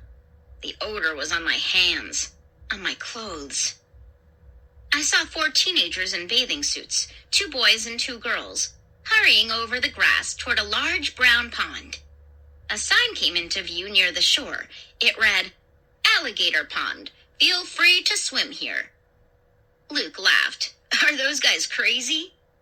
We stopped to watch them step into the water. "Do you think there are really alligators in there?" Clay asked, biting his lower lip. I shrugged. Who knows? I don't know what to think about this park. We continued along the path. A few minutes later, I recognized the mountain-shaped structure of the Doomslide. The wide, circular plaza came into view. It was nearly deserted. Even the ice cream-selling horror had vanished from his cart. "Where do you suppose Mom and Dad are?" I asked. "They've probably been looking for us for hours, and now they're really mad," Luke said, frowning. "Where are they?" Clay cried. He was starting to sound really stressed out. "We've got to find them." "Is that them?" Luke asked. He was pointing to a man and a woman in the shade of a large stone fountain. I shielded my eyes from the sun with one hand. The woman was tall with dark hair. The man was short and blonde. "Yes, that's them!" I cried happily. I started running to the fountain, calling to them, "Mom! Dad!" The boys came racing after me. "Mom! Dad, hey!" I shouted happily. They both turned around, surprised expressions on their faces. "Oh!" I cried out when I saw it wasn't them. I stopped short, and Luke bumped right into me. "Sorry," I told the confused couple. "We thought you were someone else." The three of us hurried across the plaza. I could hear the wail of wolf howls from the werewolf village. The ice cream cart stood lonely and deserted near the entrance to the Doom Slide. "Where are they?" Clay asked, whining. "I'm starting to get hungry." "Yeah, it's way past lunchtime," I agreed. "They could be anywhere," Luke said unhappily, kicking a pebble across the pavement. "They could be anywhere in this giant park." I sighed. "Let's look for them in the shade. The sun is really getting hot." We headed toward the shade of the Doom Slide building. Suddenly, two green costumed horrors came into view. Their big yellow eyes bulged in front of their heads. Without thinking, I went running up to them. "Have you seen our parents?" I asked breathlessly. They stared at me in surprise. "Your parents?" one of them repeated. "Yeah," I nodded. "My mom has black hair. My dad is kind of short, and he has blonde hair." The two horrors glanced at each other. "Mom was wearing a bright yellow sundress," I told them. "And Dad had a Chicago Cubs cap on his head," Luke added. "Oh, yeah, right," one of the horrors, a woman, replied. "You saw them?" I asked eagerly. She nodded. "Yeah, I remember them. They left. They left about half an hour ago." "Huh?" I gaped at her in disbelief. "They asked me to give you a message," the horror said. "Message? What message?" I asked. "Goodbye," the horror replied. Chapter 16. "You're wrong," I cried. "They wouldn't leave." "About half an hour ago," the horror repeated. She shrugged her shoulders under the bulky monster costume. "I was at the gate when they left." But, I sputtered. The two horrors turned and began walking toward a small white shed at the edge of the plaza. "Hey, wait!" I called, chasing after them. "You made a mistake. Our parents wouldn't leave without us." They disappeared into the shed. The door slammed behind them. I turned back to Luke and Clay. They stared at me blankly. "She was wrong," I told them. "Mom and Dad are still here. I know it." "And why did she say—" Clay started, but his voice broke. I could see that he was very worried and upset. Beads of sweat ran down his pink forehead. Luke tried to make a joke. "I guess that means we have the whole park to ourselves," he exclaimed, forcing a smile. "Very funny," I replied sarcastically. "We also have no money, and we're about 300 miles from home." "We could call somebody," Luke suggested. "No phones," Clay muttered. He lowered his head, shoved his hands into the pockets of his shorts, and turned away from us. "Oh, right," Luke remembered. "They told Dad there are no phones in the park." "That's crazy," I said heatedly. "They're liars. The horrors are all liars." "I guess that's their job," Luke said. "Telling us lies to scare us to death. That's why they call it Horrorland." "They should call it Dumbland," Clay muttered bitterly. "But it's so cool," Luke protested. "I love being scared out of my wits, don't you?" He gave Clay a hard shove. "No," Clay replied softly. He made no attempt to shove Luke back. "Well, she was lying about Mom and Dad," I insisted, gazing at the white shed. "She was just trying to scare us. Mom and Dad are still here. We just have to find them." "Come on, let's go," Luke urged. "I hope we find them soon. I'm getting really hungry." We wandered through the park for what seemed like hours. We searched through dark, mysterious woods and strange monster villages. We passed through a carnival area with dozens of scary-looking rides. On the other side of Vampire Village, we passed a building marked Monster Zoo. It was closed, but we could hear the most terrifying grunts, howls, and moans coming from inside. A long yellow building had a sign outside that proclaimed, "Guillotine Museum. Please hold on to your head." Luke wanted to go inside, but Clay and I talked him out of it. Horrorland was surprisingly empty. We passed several horrors scurrying along the paths in their bright green costumes, and we saw a few families wandering around, always with crying kids. The rides in the carnival area were all running empty. All of the food stands and restaurants were empty too. We walked clear across to the other end of the park. I was feeling more and more worried. Why hadn't we run into Mom and Dad? Surely we should have seen them by now. Clay had become very quiet. I could tell he was really scared. Even Luke trudged along with his shoulders slumped and his head down. By the time we found ourselves back at the alligator pond, I was feeling pretty bad. I crossed the grassy shore and walked up to the edge of the brown water. "What do you think happened to those teenagers who went swimming here?" Luke asked, staring across the pond. "Think the alligators ate them?" "Maybe," I replied. I wasn't really listening to him. I was thinking about Mom and Dad. "Hey, look!" Clay cried, pointing to the water. I saw two long greenish-brown logs floating toward us on top of the water. It took me a while to realize that the logs were alligators. "Big ones," Clay declared in a hushed whisper. "Better step back," I warned them. All three of us were standing at the water's edge. The alligators floated silently just below the surface of the still water, hardly creating a ripple. "Mom and Dad didn't leave without us," I repeated for the 1,000th time. "But we searched everywhere," Luke said quietly. "They didn't leave without us," I said. "They would never leave without us. So," I hesitated. I was thinking hard, and my thoughts were all frightening. "So?" Clay asked eagerly. "So, if they're not in the park," I continued, "it means something happened to them. Something bad happened to them." Clay gasped. Luke narrowed his blue eyes at me. "What do you mean, Lizzie?" he asked. "I mean, maybe this place really is evil," I said. "And maybe the horrors or somebody did something bad to Mom and Dad." I stared down at the brown alligator backs gliding so smoothly, so effortlessly toward us. "That's crazy," Luke muttered. I knew it was crazy, but I had no other explanation. "I have such a bad feeling about this park," I told them.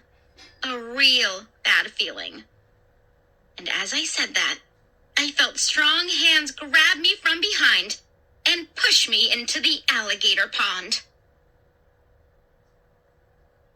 Chapter 17. I screamed. Then I realized I wasn't being tossed into the water. The hands were holding on to my shoulders. I spun around. "Dad!" I cried. "Lizzie," he exclaimed, still holding on to me. "where have you guys been?" "We've searched this entire park 12 times, Mom declared. She was standing behind us on the grass, hands pressed tensely on her waist. "We were looking for you," I cried. "They told us you left," Luke said. "We were kind of scared," Clay added. We all started talking at once. I was so happy to see them, and I could see that Luke and Clay were really happy too. I had imagined all sorts of terrible things happening to Mom and Dad. It wasn't like me to let my imagination run away like that. But Horrorland was such a scary place. It was impossible not to have scary thoughts here. "I want to go home," I said. "Did you find a phone?" Clay asked. "Did you find a car?" Dad shook his head. No phones. The guy in the monster costume didn't lie. There are no phones in the park." "But the horrors were very nice to us," Mom broke in. "They told us not to worry about a thing. They said just to come to the ticket booth when we were ready to leave," Dad reported. Mom ran a hand tenderly through Luke's hair. "Did you go on any rides or anything?" "We did a lot of scary stuff," Luke told her. "Very scary," Clay added. I'm really hungry, Luke said. Dad glanced at his watch. It's way past lunchtime. I think we're all hungry. The restaurants and food stands are all on the other side of the park, Mom said. Can we just eat lunch and then leave? I asked eagerly. I still had a bad feeling about the place. I wanted to get away from Horrorland, far away. Your mom and I have spent all our time searching for you, Dad said, wiping sweat off his sunburned forehead with one hand. We haven't had any fun at all.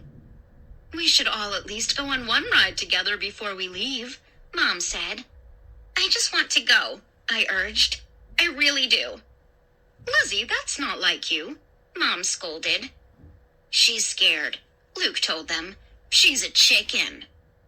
Maybe there's a ride that will take us to the front of the park, Dad suggested. We could all take it, then have some lunch and leave. That sounds good, Mom said. She stared at me. Okay with you? I guess, I told her, sighing. It's just that the rides here are all too scary. They aren't any fun. Luke laughed. They're too scary for Lizzie, but not for Clay and me, he said. Right, Clay? I was a little scared in the bat barn, Clay confessed. We headed away from the alligator pond, across the grassy shore to the paved walkway. A couple of costumed horrors walked past, chattering in low voices. A girl's high-pitched shrieks of terror floated in the air from somewhere in the distance. The same frightening cry repeated over and over. Wolf howls rose up in front of us, and from a speaker hidden somewhere in the trees, I heard evil laughter, a hideous cackle that repeated over and over. It's like being in a horror movie, Mom commented. Very clever, Dad added, walking with a hand on my shoulder. It's strange that we never heard of this park. They should put some ads on TV, Mom said. Then they'd get more people to come here. We passed by a tall, narrow green building with a sign in front that read, Free Fall, the only bungee jump without a cord. Want to try that? Dad asked, squeezing my shoulder and grinning at me. I don't think so, I quickly replied. Luke was way ahead of us. He turned around and walked backward, waiting for us to catch up. Mom and Dad should try the Doom Slide, he said, grinning. It's awesome. Had he really forgotten how terrified he was? I don't think they'd like it, I said quietly. Maybe we could find something that's just a little scary, Clay suggested. Dad laughed. Are you having a good time, Clay? Clay hesitated. A little, he replied finally. I'm having a great time, Luke declared. The path curved along a narrow brown river. Millions of tiny white insects flitted over the surface of the water. Catching the bright sunlight, they looked like little sparkling diamonds. A small brown boathouse came into view. Behind it, I could see slender canoes bobbing beneath a wooden dock. A sign beside the boathouse read, Coffin Cruise, a relaxing float to the grave.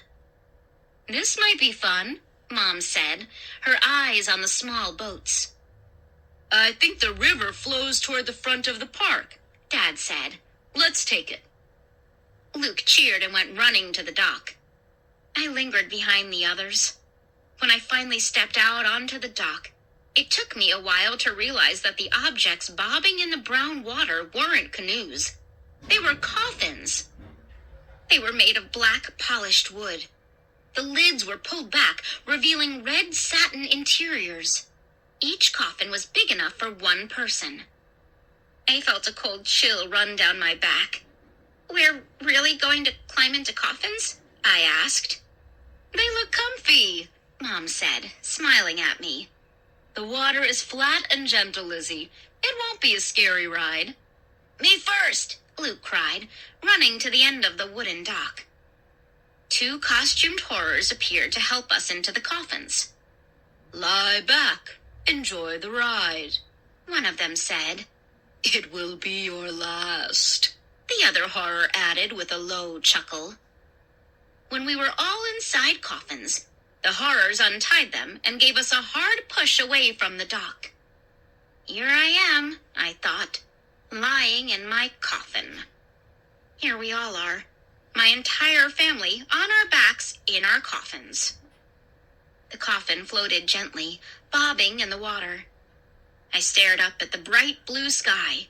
Trees shimmered on both banks as I floated past. It was so pretty, so relaxing. Why did I think something terrible was about to happen?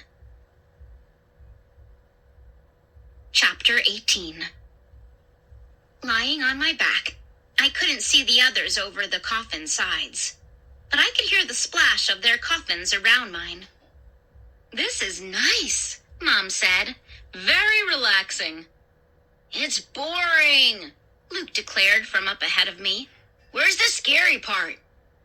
It's just a nice ride in a coffin, Dad said. Do you think we're really floating, or do you think the coffin is on some kind of track? I could float like this for hours, Mom said. The rides here are pretty long, Clay told her. Is that a hawk up in the sky? Dad asked. Can everyone see it?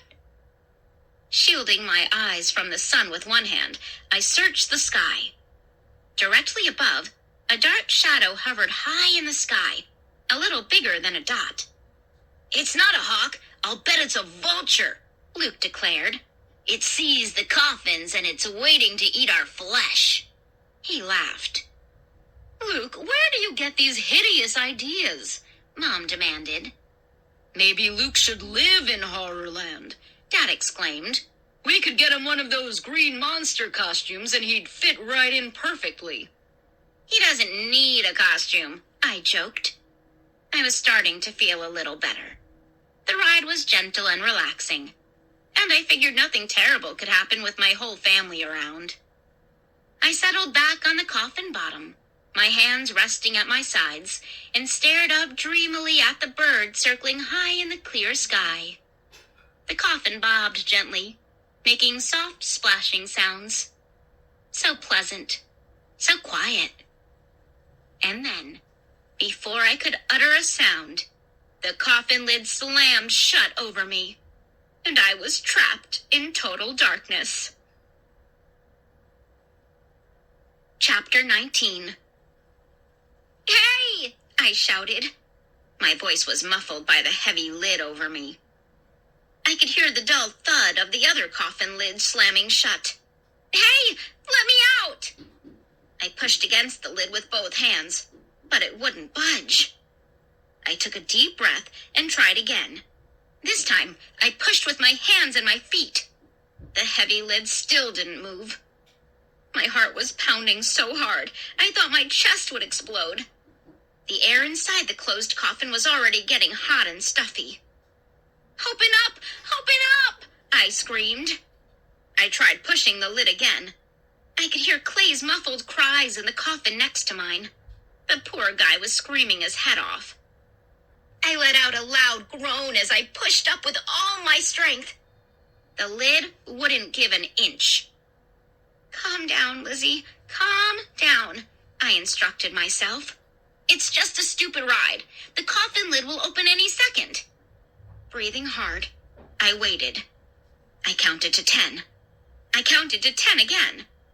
The lid didn't snap open.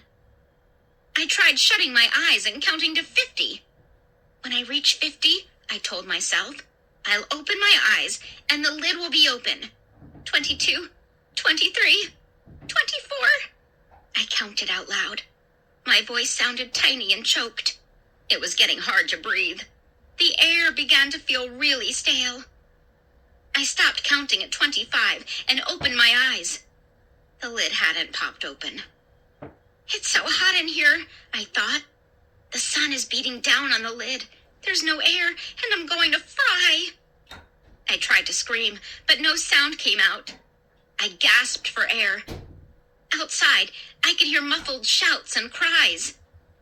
Was that my mother screaming like that? It's just a ride, I said out loud. Just a stupid ride. The lid is going to pop. Now. But it didn't. The air was so hot and stale. Why didn't the lid open? Why? I tried to force back my panic, but I couldn't. My entire body was shaking and shivering. I felt cold perspiration drip down my forehead. Something has gone wrong, I cried out loud. The lid is supposed to open, but it doesn't. Frantically, I pushed up with both hands. My arms ached from pushing so hard, but the lid didn't move. The coffin bobbed and rocked in the water. I lowered my hands in defeat. I sucked in a mouthful of the hot, stale air. My chest was heaving. My body trembled.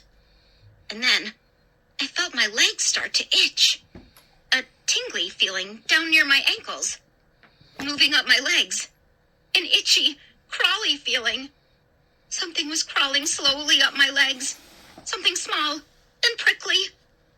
Oh, I let out a low, terrified groan. Spiders! Chapter 20. I tried to scratch my legs, but my arms weren't long enough. Unable to move or bend in the cramped coffin, I couldn't reach down to them. The tingling moved higher. I wanted to scream, but I started to cough. And then, the coffin lid popped open. Bright sunlight made me shut my eyes. Oh! I pulled myself up to a sitting position. Blinking against the light, I saw the others already scrambling up out of their coffins. I scratched my legs furiously. To my surprise, there were no spiders, no bugs of any kind. The coffin had pulled up to a small dock. I braced both hands against the sides of the coffin and heaved myself to my feet. "Let's get out of here," I heard Clay cry. "That was horrible," my mom shrieked. Luke didn't say anything. His face was pale, and his black hair was matted to his forehead with sweat.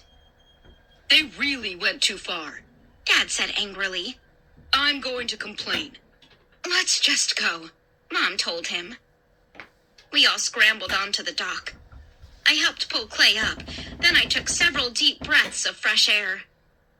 Dad ran off the dock toward the open plaza, and the rest of us hurried after him. "To the ticket booth," He called back to us. "right up there."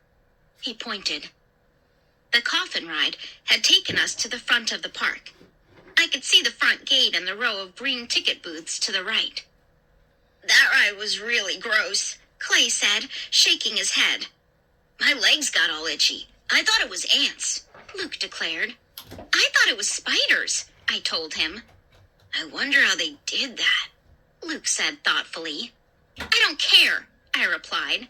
"I just want to get out of here. I hate this place." "So do I," Clay agreed. "They just go too far," Mom said breathlessly, jogging to keep up with us as we followed Dad. "It isn't any fun when a ride is that scary. I really had trouble breathing." "So did I told her. "Hey, how do we get home?" Luke suddenly demanded, staring at Mom. "Our car blew up." "I think those people in the monster costumes will lend us a car," Mom replied. "They told your father just to come to the ticket booth." "Can we stop and get pizza?" Luke asked. "Let's get out of this place and then worry about lunch," Mom told him. The main plaza was totally empty. Not another living person. We followed Dad to the first ticket booth. He turned back to us, making a disappointed face. "Closed," he said. A metal grate had been pulled over the window. Dad was breathing hard from running all the way. He pushed his blonde hair off his sweaty forehead with both hands. "Over here," he said. We followed him to the next ticket booth. Also closed. Then the next. Closed. It didn't take us long to discover that all of the ticket booths were closed. "Weird," Luke said, shaking his head. "Don't they expect any more visitors today?" Mom asked Dad. "How can they just close up like that?" Dad shrugged. "We'll have to ask someone." His eyes searched the empty grounds. I turned and checked out the plaza along with him. Still no one in sight. No visitors, no horrors. Let's try over there. Dad said. He started walking to a low green building that stood beyond the ticket booths. It looked like some kind of office. It was closed, too. Dad tried the door. It was locked. Dad scratched his head. What's going on here? Where'd everyone disappear to? He demanded. Mom took his arm. It's very strange, she said softly. I glanced at Luke and Clay. They were standing tensely side by side on the walk in front of the office. Neither of them spoke. Are you sure these are the right ticket booths? I asked. Yes, Dad replied wearily. this is the front entrance. So, where can everyone be? Mom asked, chewing her lower lip. Maybe we can find someone in the parking lot, I suggested. You know, a parking attendant or something. They'll be able to tell us how to get a car to go home. Good idea, Lizzie, Dad said. He patted the top of my head, the way he used to when I was a little girl. I waited for Luke to make fun of me. But he didn't say a word. I guess he was too worried and upset. Come on, I urged. I turned and ran past the empty ticket booths. The tall metal front gate to Horrorland stood just beyond the booths. I stopped for a second to read a sign on the side of one of the ticket booths. It said, "No exit. No one leaves Horrorland alive." Ha ha, I said sarcastically. These signs are a riot, aren't they? I jogged the rest of the way and reached the gate first. I pulled it, and it wouldn't open. So I tried pushing it. It didn't move. Then I saw the heavy chain and the large steel padlock on the gate. Swallowing hard, I turned back to the others. "We're locked in," I told them. Chapter 21. What? Dad stared at me, his face twisted in confusion. I don't think he believed me. "We're locked in," I repeated. I lifted the heavy metal padlock with both hands and then let it fall back with a loud clang against the bars of the gate. "But that's impossible," Mom cried, raising her hands to her cheeks. They can't lock people inside an amusement park. "Maybe it's another joke," Luke suggested. Everything in this place turns out to be a joke. Maybe this is one too. I lifted the heavy padlock again. "It doesn't look like a joke, Luke," I said unhappily. Then there must be another gate where they want us to exit, Mom suggested. Maybe, Dad said doubtfully. Maybe there's a side exit, but I haven't seen one. "What are we going to do?" Clay asked, whining. His face was red, and he was breathing hard. "Where is everyone?" Luke demanded, whining too. "They've got to let us leave. They've got to." "Let's try to stay calm," Dad said, putting a hand on Luke's shoulder. "There's no reason to panic. This is a strange place, but we're not in any danger." "He's right," Mom broke in. "There's no reason to be afraid. We'll be out of here and on our way home in no time." She forced a smile. "As soon as we get out, I'll buy you guys pizzas and big cold drinks," Dad promised. "and we'll all have a good laugh about our terrifying adventures today in Horrorland." "But how do we get out?" Luke demanded shrilly. "Well," Dad rubbed his chin. "Do you think we could climb the fence?" I asked. We all raised our eyes to the top of the iron fence. It was way over our heads. It must have been about 20 feet tall. "I can't climb that," Clay cried. "I'd fall." "It's too high," Mom said quickly. "Bad idea," I murmured. A large white cloud drifted over the sun. Our shadows grew longer over the pavement. The air quickly grew cooler. I felt a chill run down my back. "There's got to be a way out of this stupid park," I cried angrily. I hoisted up the padlock and slammed it against the bars of the gate. "Hold on, Lizzie," Dad said soothingly. We just have to find one of those costumed park workers. They'll tell us how to get out. Dad? I turned and saw Luke grab Dad's arm. Here they come. We all uttered astonished cries as we saw the horrors crossing the plaza. Dozens of them. They moved quickly with a steady rhythm, silently. A few seconds before, the plaza had been empty. Now, it was filled with green costumed horrors marching toward us, spreading out, preparing to surround us. I could feel the panic rise up from my stomach. My knees began to shake. I stared in horror at them as they drew closer. Closer! I couldn't speak. I couldn't move. What are they going to do? Clay cried, his features twisted in terror. He slipped behind Dad.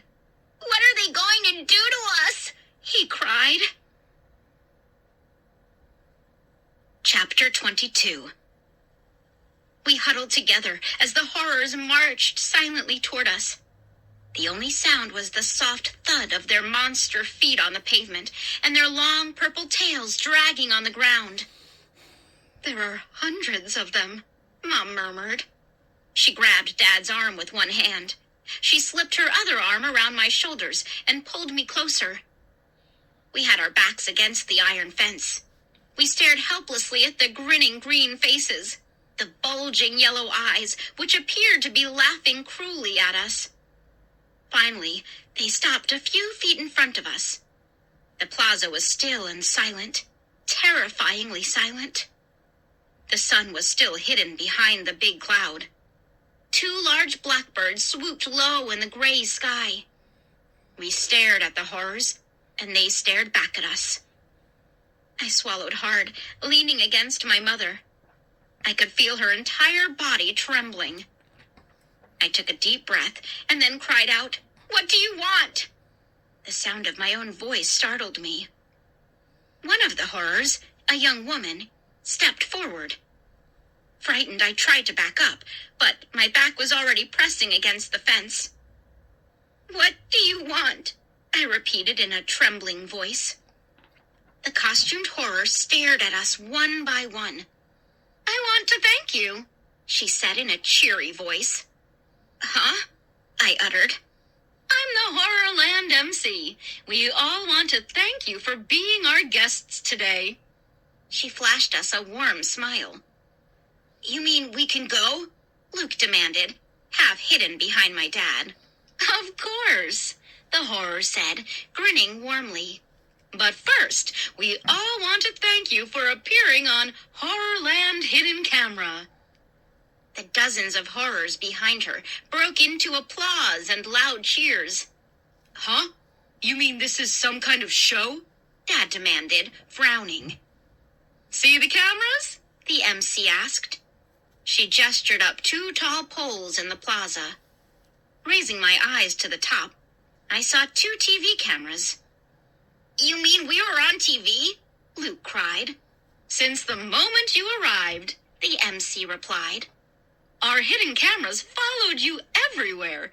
From the hilarious scene where we blew up your car, our cameras were with you. And I know our home audience loved the terrified expressions on your faces and all of your horrified screams as you took our Horrorland rides." "No, wait a minute," Dad said angrily. He took a step forward. His hands were balled into tense fists at his sides. "You say this is a TV show? How come I've never seen it?" "We're seen every weekend on the Monster Channel," the horror replied.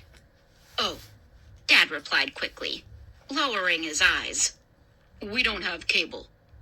"You should get it," the horror told him. "You're missing a lot of great scary shows on the Monster Channel." The horrors all clapped and cheered.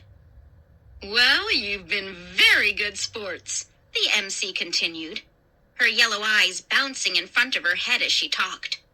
"We've enjoyed having you, and to show our appreciation, we have a brand new car waiting for you in the parking lot."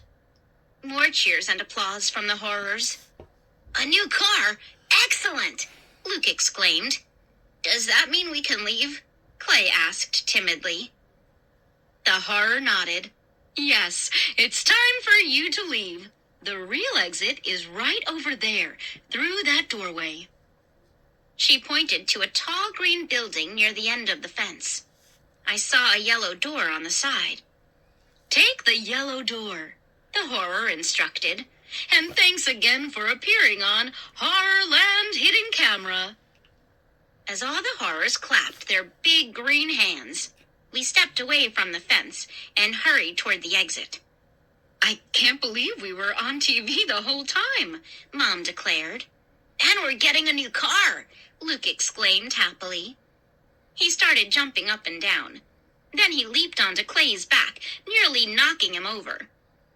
I laughed. It was good to see the old Luke back with us. We've got to get cable, Luke told Dad. I want to see the Monster Channel. It's got to be awesome. We'll have to order it so we can see ourselves, Mom said. I reached the yellow door first and pulled it open. I stepped into an enormous room with white walls that shone under the bright white lights from the ceiling. Is this the exit? I cried. As soon as we were all inside, the door slammed shut with a bang that made my heart skip. Then, all the lights went out. Welcome to the Horrorland Challenge, boomed a deep, frightening voice over a loudspeaker. Huh? I gazed blindly around, trying to see something, anything, in the total darkness. You have 1 minute to go through the monster obstacle course, the voice thundered. Please keep in mind that the games are now over. This is real. You're playing for your life. Chapter 23. We've been tricked, I heard Dad cry angrily, and then he shouted at the top of his lungs. Let's get out of here. Run, the deep voice boomed over the loudspeaker. You have 56 seconds. Dad started to shout again, but we stopped when a dim light came up, and a disgusting four-armed creature stepped toward us. Oh! I cried out without even realizing it. The size of a gorilla, the monster had huge green eyes surrounded by thick red fur over its face. Saliva drooled from its mouth, and as it opened its jaws wider, 2 rows of long fangs slid over its thin purple lips. Don't just stand there. Run! This is an obstacle course. The voice boomed impatiently. You have 50 seconds to live. At least make a good race of it. The monster uttered a low growl and lumbered toward us in the dim light. Its jaws were opened wide as if preparing to bite. Its 4 enormous clawed hands swiped at the air in front of it. I was too stunned to move, too frightened to run. But suddenly, I felt a hand grab mine and tug me hard. It was Dad, I realized, trying to pull me to safety. I heard the boys screaming in fear. I felt Mom brush beside me as we started to stumble forward. Run! Run! The deep voice urged over the shrieks of the 2 boys. I couldn't see where I was running. The light was so dim, so shadowy. I saw only a blur now, a blur of running feet, of moving shadows. The monster let out a deafening roar. I covered my ears and kept running.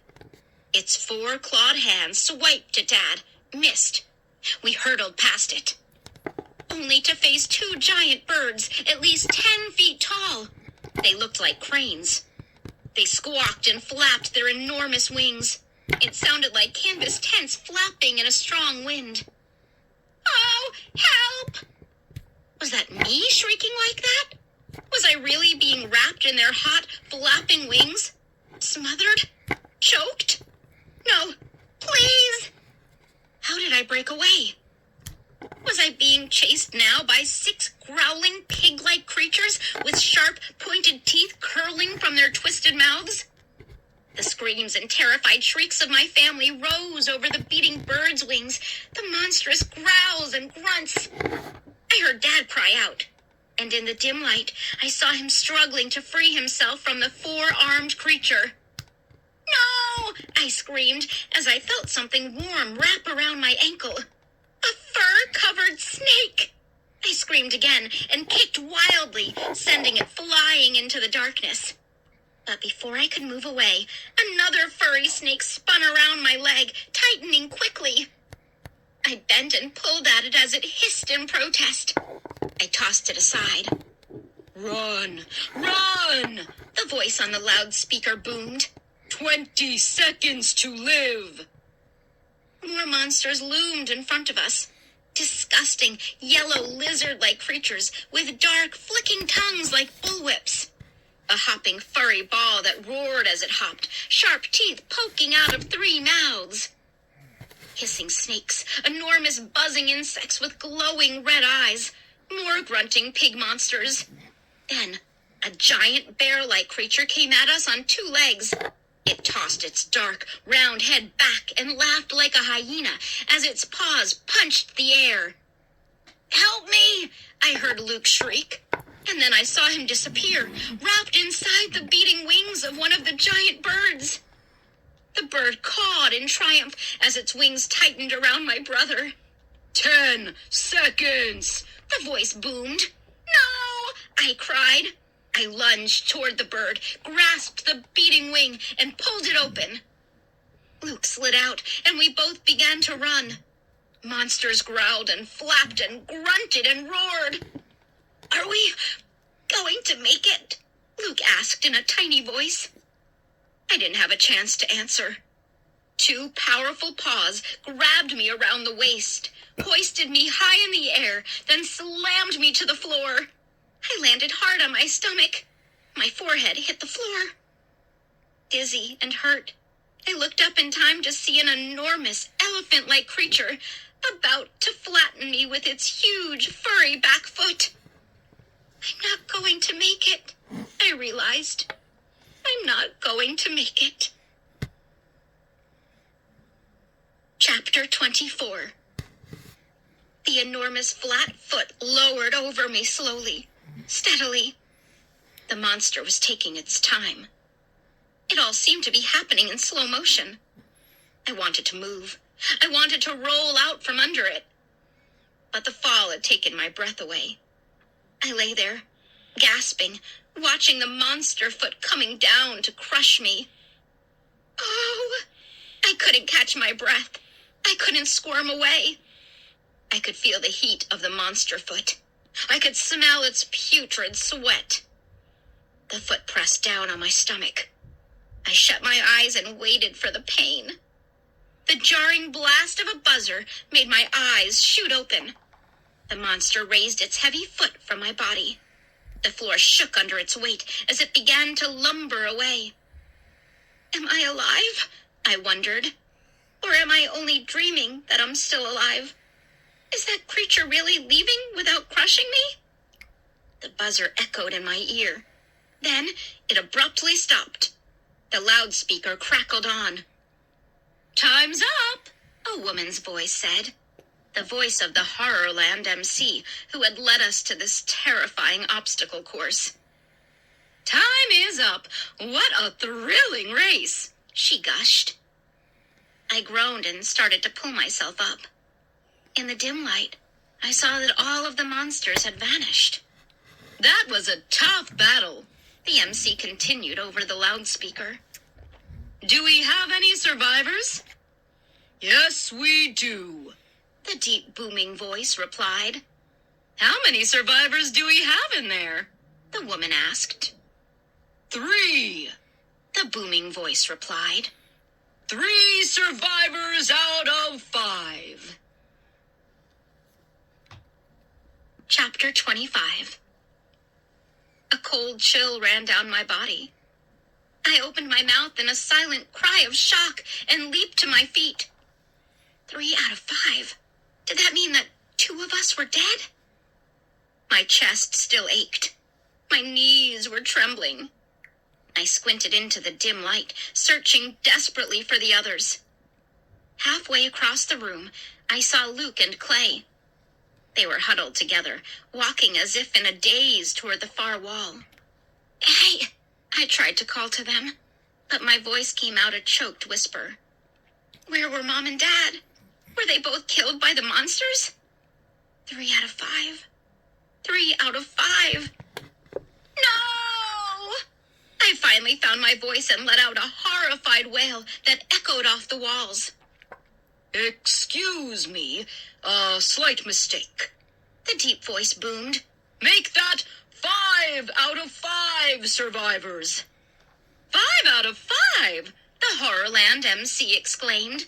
A new record. We've never had a perfect score before. Let's give them a round of applause, everyone. I took a deep breath and held it, trying to stop my trembling. They're okay, I thought happily. Mom and Dad are okay. And then I saw them. They had their arms around Luke and Clay and were making their way toward me. "We're okay," I cried, rushing to them, my arms outstretched. "We're okay." All 5 of us huddled in the center of the dark room, hugging each other and sobbing. Dad's arm was bleeding from a deep gash. One of the monsters had clawed him. Aside from that, we were shaken but not hurt. "Now what?" Luke asked in a trembling voice. "Are they going to let us go?" They can't get away with this. Dad said angrily. They can't do this to people and get away with it. I don't care if it is TV. "Those monsters were real," I exclaimed with a shudder. "It wasn't a fake. They were really trying to kill us." "How do we get out?" Luke demanded. "Will they let us out?" We all started chattering at once, our voices high and frightened. Suddenly, the ceiling lights flashed on, flooding the room with bright light, and the MC's voice broke through our frightened conversation. Let's bring our winners out with a round of applause, she announced cheerfully. We all cried out as the floor began to tilt beneath us. I grabbed onto Dad, and we started to slide. The floor tilted down like a sliding board, and we slid out of the room and landed in the plaza outside. Still feeling dazed, I jumped quickly to my feet as the Horrorland MC hurried to greet us. The big crowd of horrors behind her was clapping and cheering. "You can't do this to us!" I screeched. I was so angry I didn't know what I was doing. I just totally freaked. I leaped at the woman, grabbed the top of her mask, and started to pull it off with both hands. "You can't do this! You can't!" I shrieked. "Let me see your face! Let me see who you really are!" Using all of my strength, I gave the mask a hard tug. Then I screamed and let go as I realized the truth. Chapter 26. She wasn't wearing a mask. The monstrous green face was her face. She wasn't wearing a monster costume. None of the horrors were wearing costumes, I realized. I stepped back, raising my hands in horror as if trying to shield myself. You're really monsters?" I stammered. They nodded back at me, pleased grins on their ugly faces. Their yellow eyes bobbed gleefully. You're all monsters!" I screamed. But you said this was a TV show," I stammered to the horror MC. Her bulging yellow eyes gazed at me. We're happy to say it is the top-rated show on the Monster Channel, she said cheerily. Thanks to the great contestants like you and your family. The Monster Channel is watched by nearly 2 million monsters all over the world. But, I stammered, taking another step back. People don't always take us seriously, she continued. People come to Horrorland and think it's all a big joke. People laugh at the signs around the park. They laugh at the rides and attractions. But it's all very serious to us. All of it. My father stepped up beside me, shaking a fist angrily. But you can't do this to innocent people, he shouted. You can't bring people into this park to torture them and... Oh, I'm sorry. Our time is up. The MC interrupted, shaking her enormous green head. I'm sad to say, it's time to say goodbye to our special guests for this week. No, wait, Dad shouted, raising both hands for quiet. The crowd of horrors silently pushed forward. We had no choice but to start moving with them. Let me show you people the way we say goodbye on Horrorland Hidden Camera, the MC said. Dad tried to hold back, to resist, but several horrors bumped against him. They were bumping all of us now, pushing us toward what appeared to be a round purple pond just beyond the plaza. We couldn't fight back. There were too many of them. We couldn't run. They had us surrounded. They drove us like sheepdogs herding cattle. In a few seconds, we were standing at the edge of the purple pond. A foul smell rose up from the pond. The purple liquid bubbled and gurgled, making a sick sucking sound.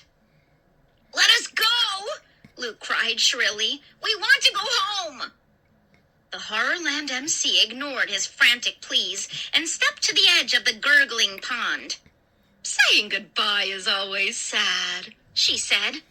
So we try to have a little fun with our farewells. Just let us go, Luke insisted. Dad put a hand on his shoulder to try to comfort him. We all stared at the MC as she raised a large rock in one hand and held it over the disgusting, bubbling pond. Watch, she instructed us with a smile. She let the rock drop into the pond. As soon as it touched the thick surface, it was pulled down with a loud sucking sound. See how easy it is to say goodbye, the horror said, turning to us. Now, will you jump in, or do you want to be pushed? Chapter 27. Silently, the horrors began moving in on us. Closer, closer. Backing up, Clay tripped over my foot and nearly fell into the gurgling purple pit. I grabbed him and held on to him until he regained his balance. All 5 of us were standing at the edge of the pit. The sour odor swept over me. I felt sick. The thick purple slime lapped up at my ankles as if reaching out to grab me. Mom! Dad! I cried. I didn't know what I expected them to do. We were all helpless. I knew we weren't going to escape this time. Without realizing it, we were all holding hands. Will you jump in, or do you want to be pushed? The MC repeated her question. I'm real sorry, Dad murmured to us, ignoring her. I'm real sorry I brought you here. I didn't know. His voice broke. He lowered his eyes. Dad, it's not your fault, I told him, squeezing his hand. And as I squeezed his hand, I had an idea. A wild idea, a stupid idea, a really crazy idea. I knew I had to try it. It was the only idea I had. People laugh at everything in the park, the Horrorland MC had told us. But it's all very serious to us, she'd said. All very serious. Very serious. She stood right in front of me now, waiting for us to jump to our deaths, eager for us to get sucked down into the purple slime. I knew this was my last chance. I knew it was crazy, but I knew I had to try it. I stepped up to the MC, reached out, and pinched her arm as hard as I could. Chapter 28. Her mouth opened wide, and she let out a startled gasp. She tried to pull her arm away, but I held on and pinched harder. The mad pincher strikes again, I shouted, remembering Luke's annoying cry. Her yellow eyes rolled around crazily. No, she pleaded. Harder, harder. And then I was the one to cry out as her mouth opened wide, and with a loud whoosh, a rush of air escaped her lips. I leaped back. As the air rushed from her mouth, she appeared to deflate, just like a balloon. I gaped in amazement as she folded helplessly to the ground. An angry cry rose up from the crowd of horrors. Inflate her! One of them yelled. Inflate her immediately! They began moving in on us, growling and grumbling menacingly. Pinch them! I shouted to my family. Pinch them! The no pinching signs that we thought were so stupid, they were serious! The horrors deflate if they're pinched! A horror stepped up, arms outstretched to push me into the pond. I pinched his arm hard, and a few seconds later, he deflated. I heard the whoosh of air escaping to my right and saw that Luke had deflated one too. Whoosh! Another one deflated and folded to the pavement. That's all it took. The plaza filled with frightened cries and gasps of horror. The alarmed horrors turned and ran. Stampeded is a better word. They scattered through the park, screaming as they ran. Taking a long, deep breath, I happily watched them flee. See, I always come through in a pinch, I said, amazing myself by making a joke. I don't think anyone else in my family heard me. They were shouting for joy, hugging each other, jumping up and down.